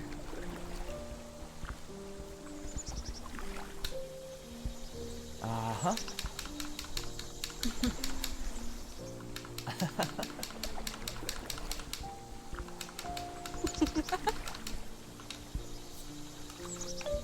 Baked apples. Maybe I shouldn't choose baked apples. If we might have made the game freeze. Noah and Emma Dawn. My first new neighbours in decades. Young and full of hope and eager to see my beloved village restored. What a gift their friendship would turn out to be.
Wait, oh, I just walked right by it. Thought it was over here.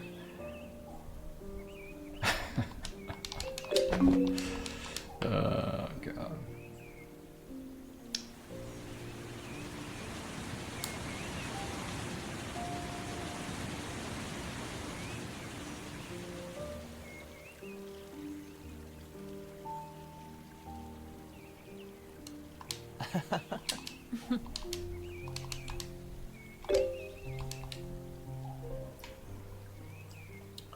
Alright, here we go.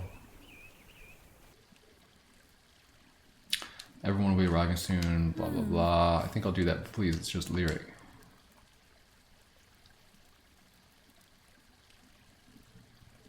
You know, Cinder, we used to do this all the time, blah blah blah. We already did this. Speaking of,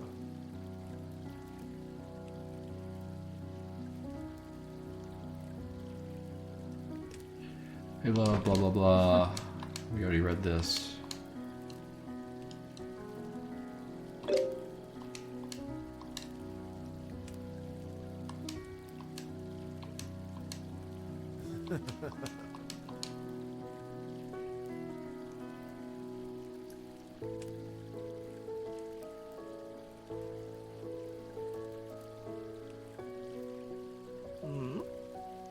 Wait, it was Isaac last time. It's Brianna this time? I was expecting to help carry firewood, but it looks like you and Noah have got it covered. Any particular reason you didn't ask me?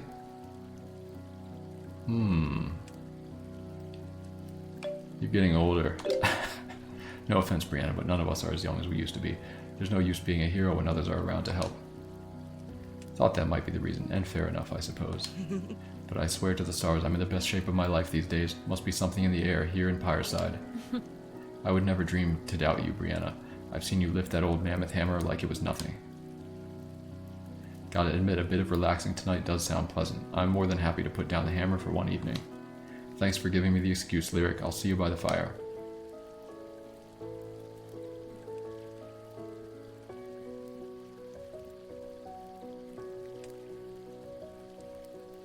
Hey Barkeep, beautiful evening for a fire. Yeah, seems like this old mountain has been seeing a fair share of them of late.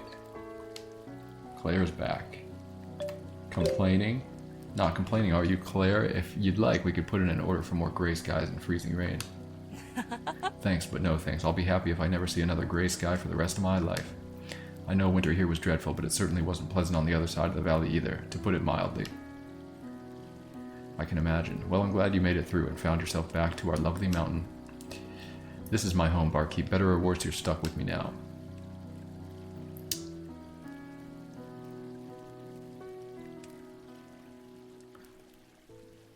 So Isaac is not here.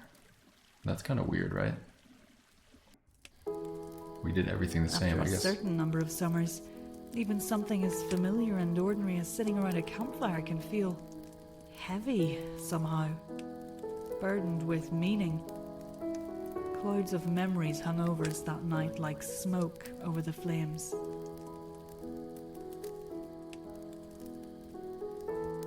Look at all those stars. I don't think I'll ever get used to the natural beauty of this mountain. Me neither. The skies were always overcast back home, and there was always rowdy drinking and laughter coming from the taverns. Everything is so still here, so peaceful.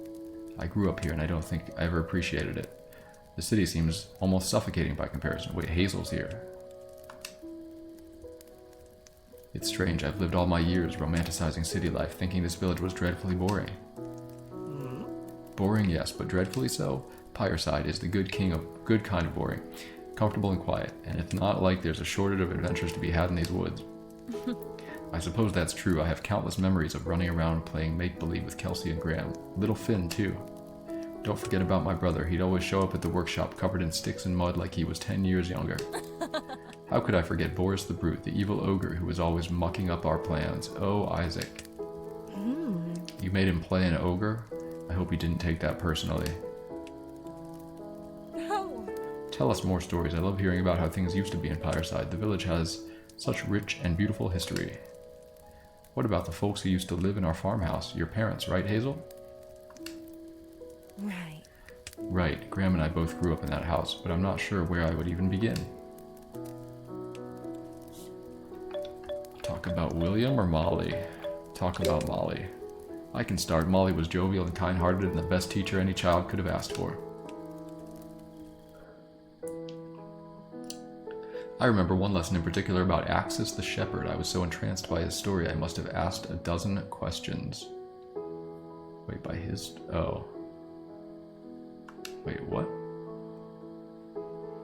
Well, I was so captivated that I hardly noticed when class ended and everyone else ran off to play in the woods. Molly had countless other chores to see to, I'm sure, but she stayed for hours reading old books and learning together with me.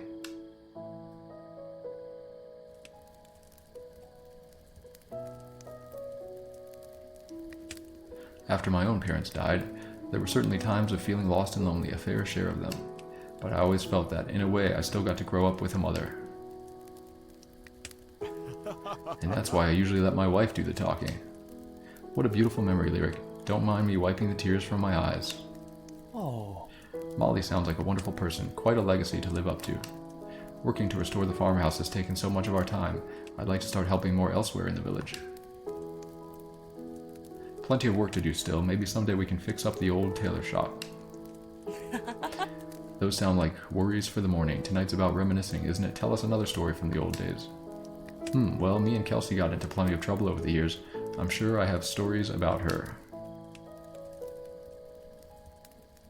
Tell an embarrassing story. Ah, one time this cute adventurer came into the inn and she rushed behind the counter to serve him first. I remember this one, poor Kelsey. Kelsey could be a little boy crazy in her younger days, couldn't she? That's an understatement. Well, in her rush to help this particular gentleman, she must have momentarily forgotten how to walk. No. Oh no, how embarrassing. She could have apologized and owned up to it instead of pretending like nothing had happened, but of course that wasn't her style. Broken glass on the floor, foam and mead all down her blouse, she smiled a sweet smile and asked the poor man how she could help.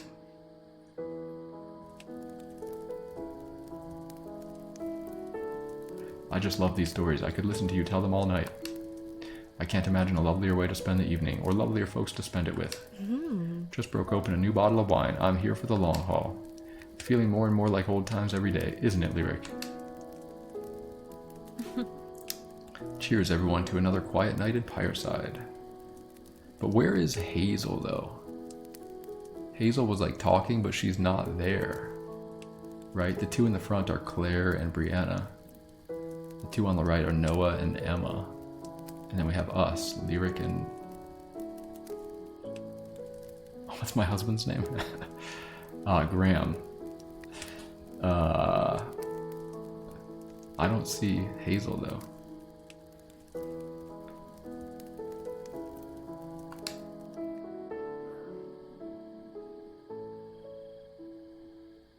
Apparently she's there, though.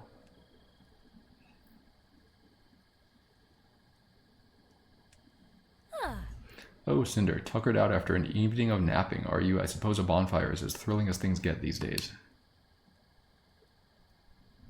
I honestly didn't know if we'd ever get back here, Graham. Back to quiet days and evenings full of laughter. I sure missed them. Well, now we know not to take them for granted. As many as we've got left, we'll appreciate every last one. Together. Every last one, including tonight? Including tonight. Oh shit, we're getting it on?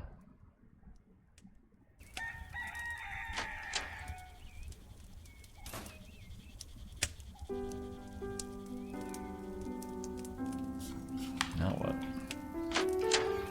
What's in here? Finally clearing out this old room felt good, and I might need the extra space with so many adventurers coming through Pyreside.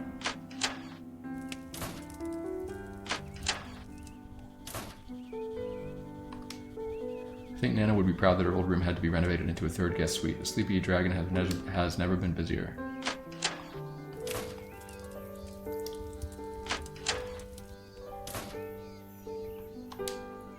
I'll be surprised if we don't have more guests checking in later today. This room hasn't been staying empty for long. Oh, that's over here. Juno Crescent penned on the 12th of the star month.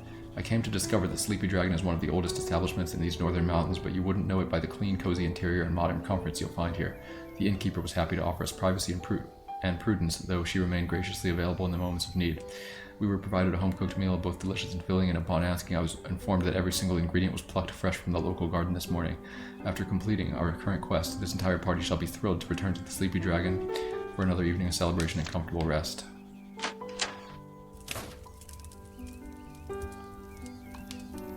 This party asked not to be disturbed before noon. It gives me these pleasant morning hours to myself. Should I play the piano then?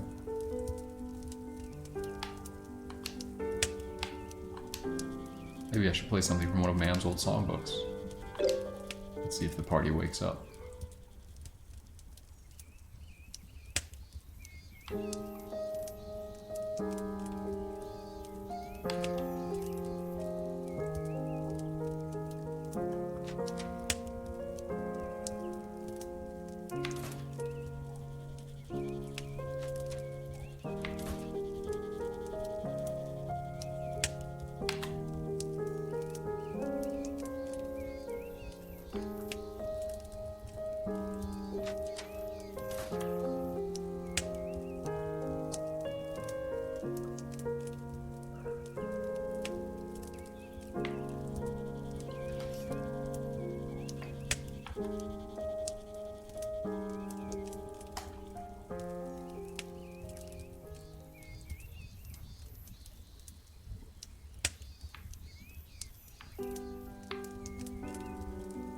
It'd be funny if the door opened and the adventurer was like, "Shut up!"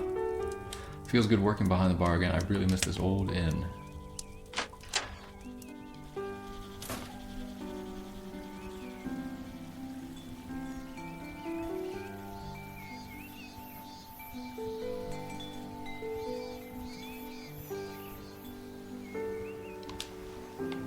That view had only gotten sweeter over the years.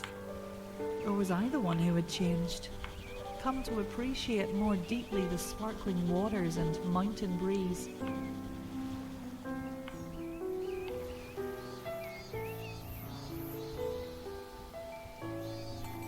I don't think I've ever looked this comfortable or relaxed in my life, but if anyone deserves it, Cinder, you do.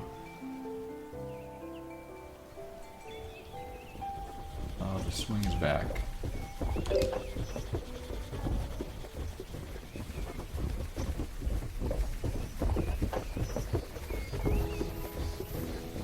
Looking around and seeing the village filled with so much life, it still feels strange sometimes, like winter was some foggy dream.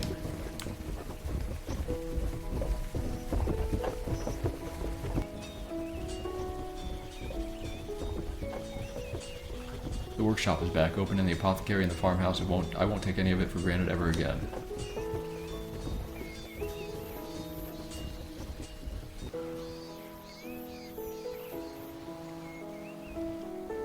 There are folks I miss terribly, of course, there always will be. More and more the older I get.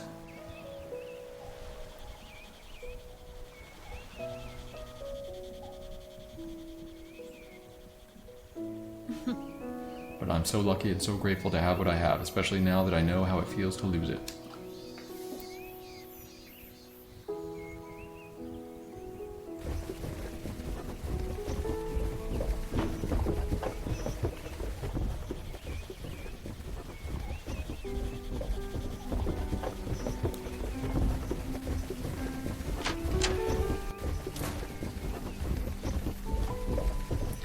Managed to keep the windmill turning all these years. Suppose that big pile of coins we spent on repairs really was worth it.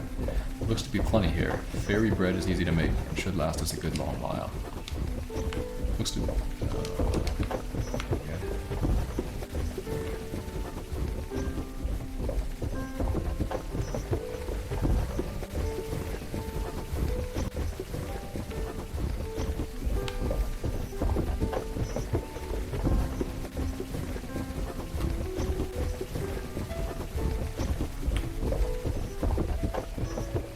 Never heard a voice as sweet as mine, thank you. No, this is not my main game anyways, but it probably should be.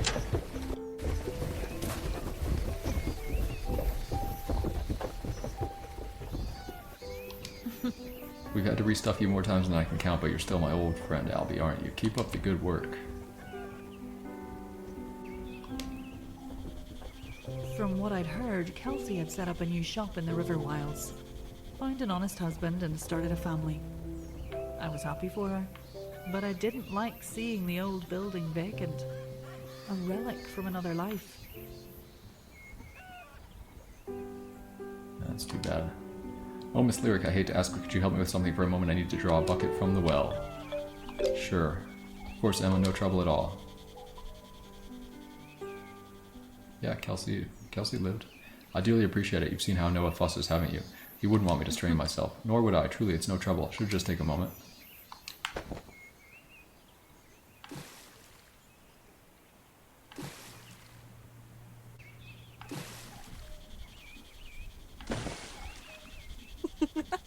Down over the fence would be lovely. Thank you, Lyric. Jesus, I'm about to break our back here. It's just what we Pyreside folk do. Help each other when asked, and ask for help when it's needed. I'm finding I need more and more every day, which makes me all the more grateful to have found a home in this village. Although I have to ask you something, miss, and I apologize if this is too personal a question. Are you happy to have grown up in Pyreside? You lived here since you were a child, after all. It's complicated. Yes, I am. I'm proud of Pyreside, man. At least as happy as anyone can be without a full grasp on the alternative. Does that make sense? Pyreside is a special village. Part of that is my own bias, but it doesn't make it any less true. There's a contentment to be found here. I don't even know this child yet, but I'm already so desperate to do right by them. I want to make all the right choices, you know? Making all the right choices all the time is an impossible task. And who could even say what those are? But you absolutely will do right by that child, Emma, just by caring as deeply as you do and making each decision as it comes. We can only ever do our best. It's all anyone can ask. Thank you, Lyric. You're right, of course. And thank you again for helping me with that bucket. Any time at all. Don't you dare strain yourself, okay?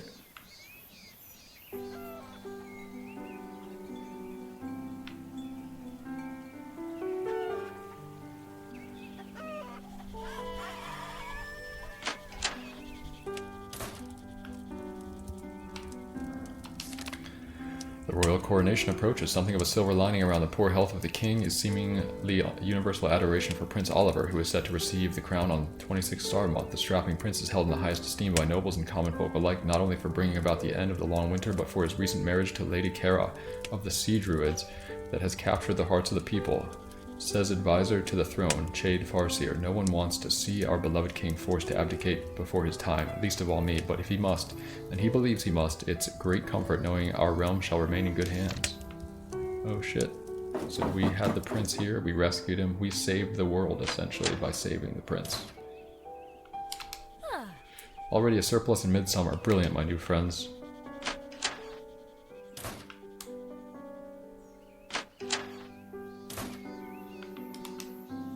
Whatever celestial spirit it was that led Noah and Emma to this village and convinced them to make their home here, I'm grateful.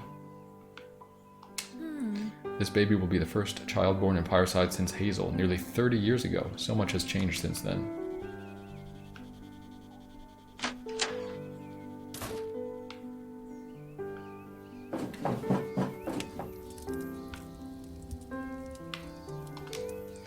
Looks like a delicious spread. This year's harvest has been the most bountiful our village has seen in ages.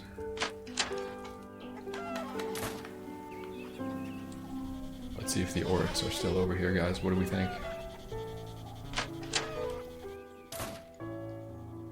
They're gone. What the fuck, dude? Morning, friends. Any fresh gossip to share? Doesn't seem like much to complain about on such a mild morning.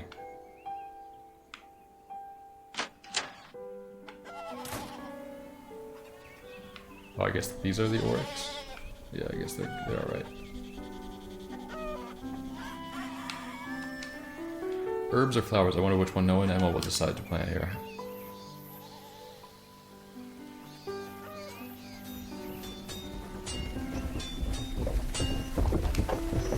Lyric, I was hoping you could swing by this morning. I thought perhaps we could take a walk down by the bridge together. Maybe come back after you've done your morning rounds. That'll give me a bit more time to polish these short swords.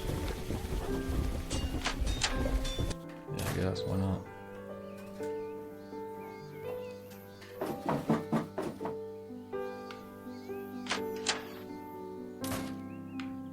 A letter.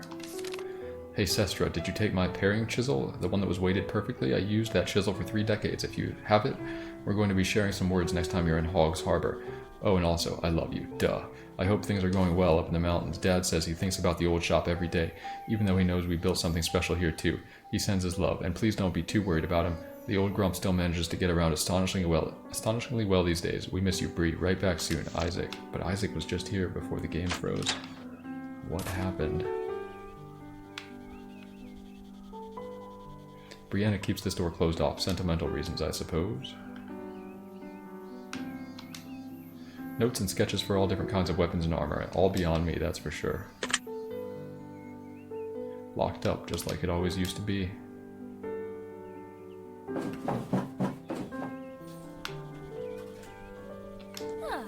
How does Brianna get steel to gleam like this? Just beautiful.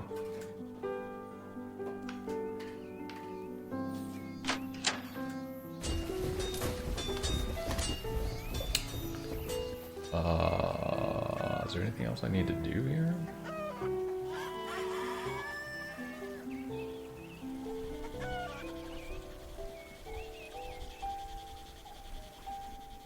Where am I going?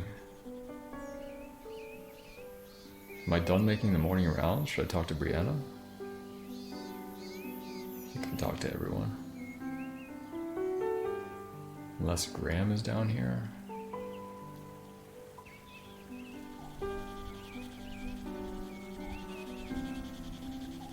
Have I been over here?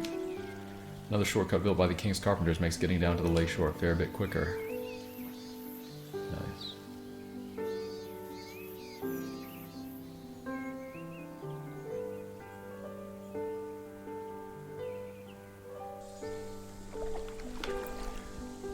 meant to be replayable with things changing every time? Yeah, maybe. Ah, there he is.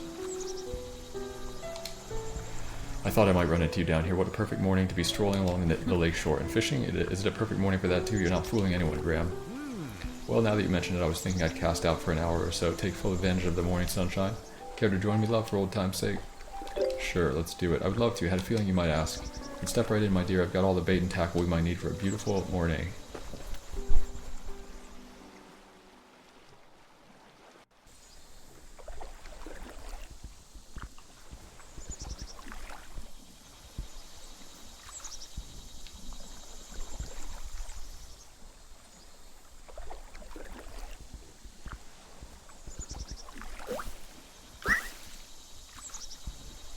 Well done, love. You've been so quiet back there I wasn't sure you were giving much thought to your line. I'm insulted. Dear husband, how many times have we been out fishing together over the years? I've still got the reflexes of a cat. Well, I'm sorry for doubting you. I've slowed down a fair bit myself. I just assumed time was taking the same toll on you.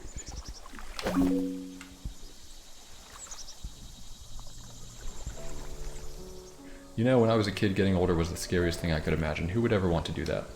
I thought people just got sadder as they got older. Sadder and slower and duller until one day you'd have nothing left and you'd just die. Stars, Graham.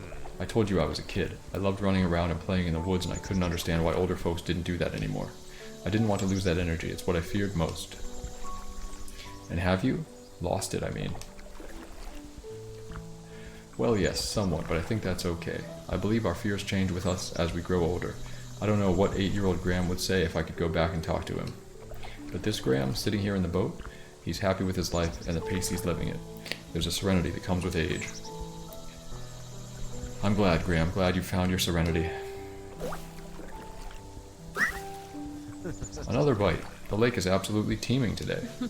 Good thing I dug up one of Nana's ancient moonfish recipes the other day and I've been dying to give it a try. It feels a little strange, doesn't it, being out here together? It feels familiar. Like nothing has changed since we were teenagers, but of course almost everything has changed. I imagine this feeling will only get stronger as we...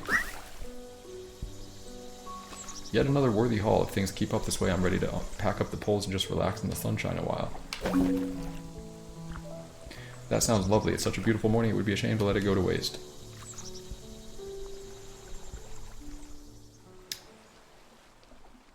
Stunning lack of bald characters. There was a bald adventurer before. He didn't talk much, but, you know. Go fishing with Graham for another day. Nice. I can hardly believe how many bites we had in such a short time. The lake is more full of fish than I've ever seen it. I think I'm done making the morning rounds. I don't think we need to go down there anymore. Unless we're looking for Hazel. Hazel... Where's Hazel? Maybe we go this way? For old time's sake. Oh yeah, Burns Cabin. We should check that out, I guess. Whatever, we'll just take a nice leisurely stroll down here.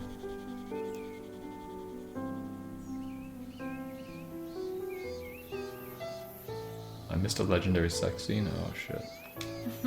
How lovely was last night's campfire? I'll have to remember how much fun everyone had and be sure to plan another one soon.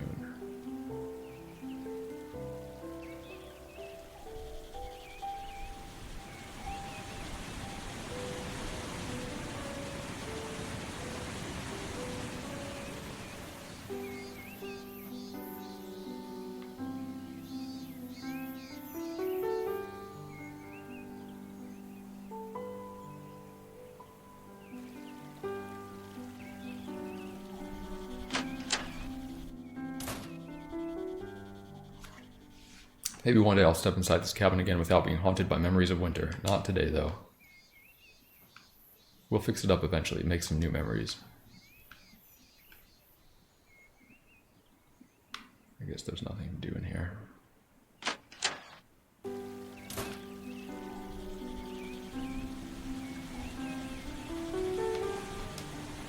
Noah has been working hard to clear old growth from the edges of the woods and along the river. Thought alone is exhausting.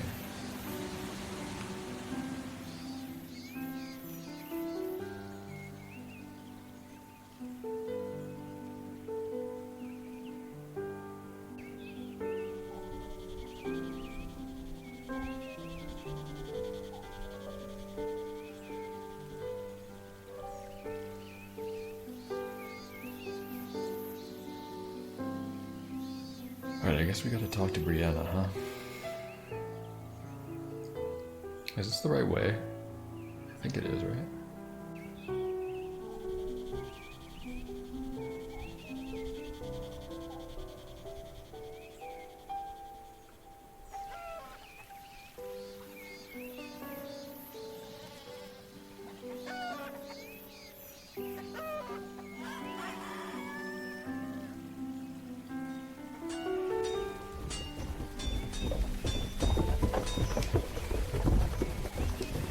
Oh man, what more do you want from me? What am I doing here?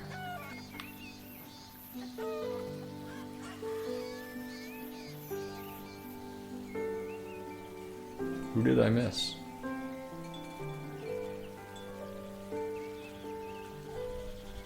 Wait, did I go to the apothecary yet? Maybe I didn't.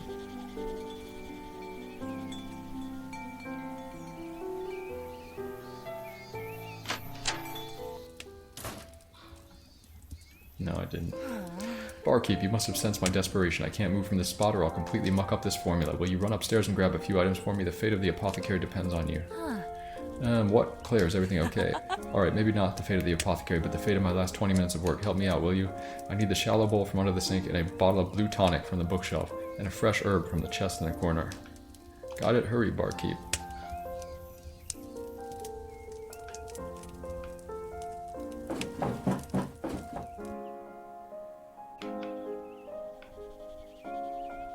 Shallow bowl over here.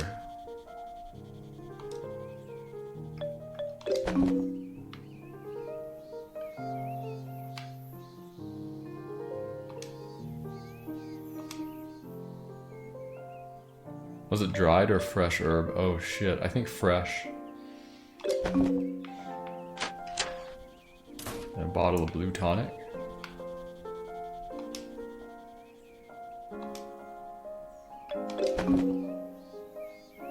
I hope I didn't fuck that up.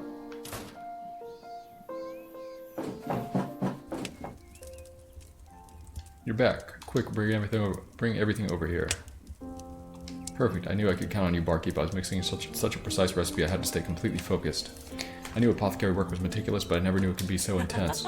Very occasionally. I'll admit most of my morning has been spent tracking inventory and polishing empty bottles. If I'm being honest, it's not a life I ever saw for myself, but it sure is rewarding. Lucrative too, with that cursed winter behind us. I'm happy to hear it, Claire. Pyreside is lucky to have you back looking after this shop. And I'm lucky it's still here, needing to be looked after. You did good, barkeep, keeping our village intact all those years. Take care today, yeah? And let me know if you find yourself without dinner plans later. Still trying to get in my pants, I guess. Where is Hazel? I don't think we've talked to Hazel, right? Is she in here? Wait, who's in this building? No, this is the farmhouse for the...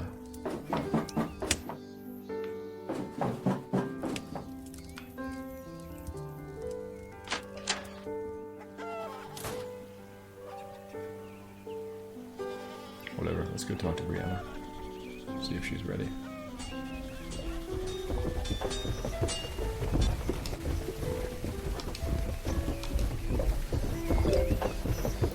Alright, I'm ready if you are, let's go.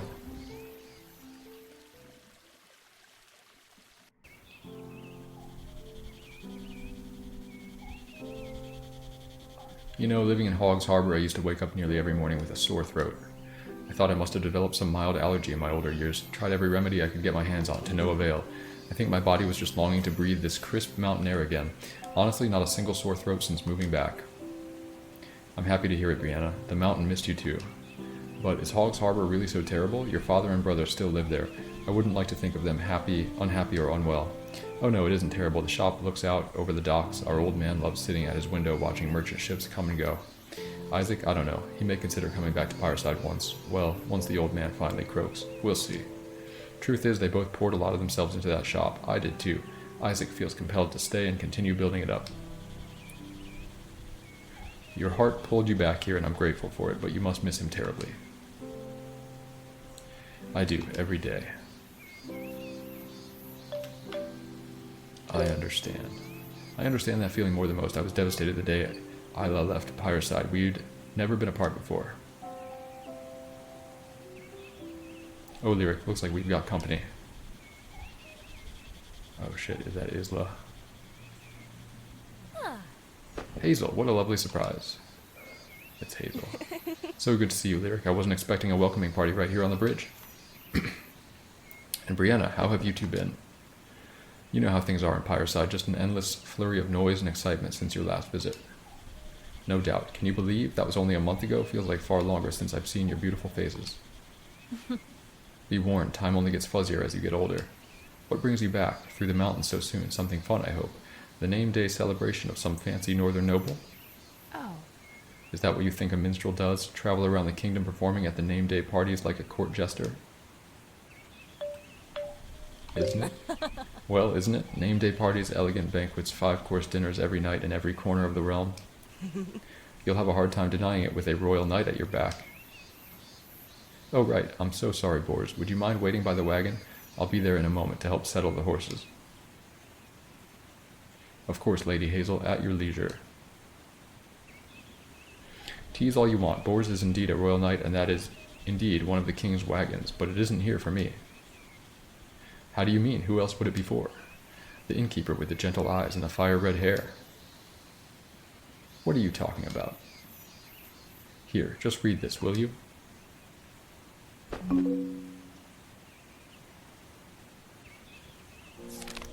You are hereby summoned to attend the royal coronation ceremony of Prince Oliver Nohanson Aharis as his honored guest. Alongside a small number of hand-selected individuals, you will be recognized by the royal family and gathered nobility for your part in our prince's legendary quest to slay the Shadow 7 years ago.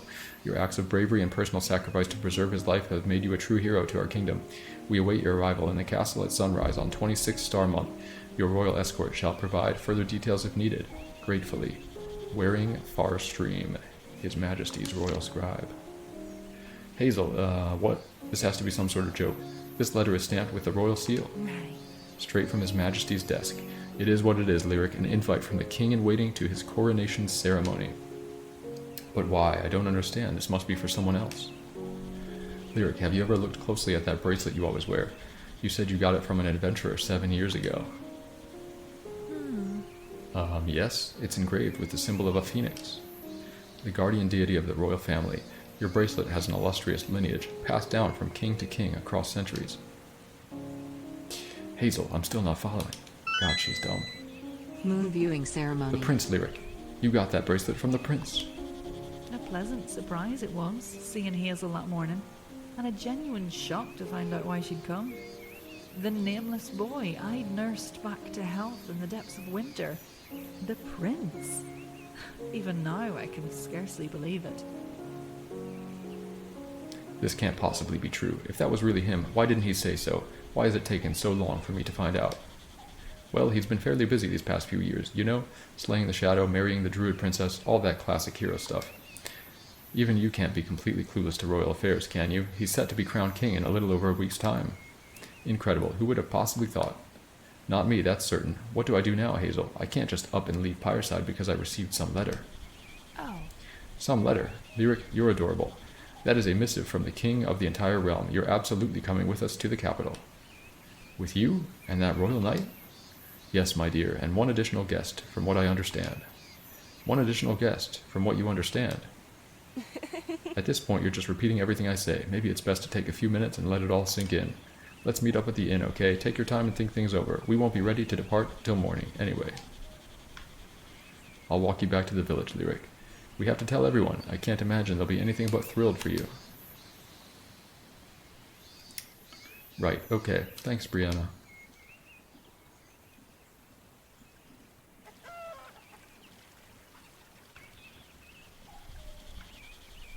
I keep pinching myself and yet I can't seem to wake up. Could this be real? Was that boy really the prince? Alright guys, I think what I'm going to do, I'm going to save it right here. And then we're going to come back tomorrow and finish up the game. And then maybe work on my level a little bit, I don't know. But yeah, this is a good time to end. It's been a great stream, guys.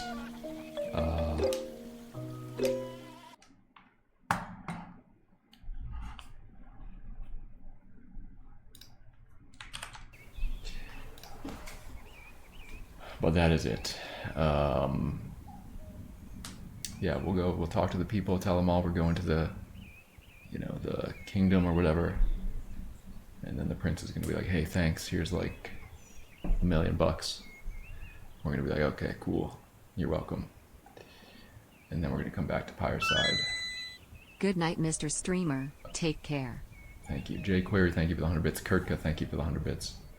Alright guys, so the thrilling conclusion of A Story Beside is coming tomorrow. Let's go raid someone, shall we?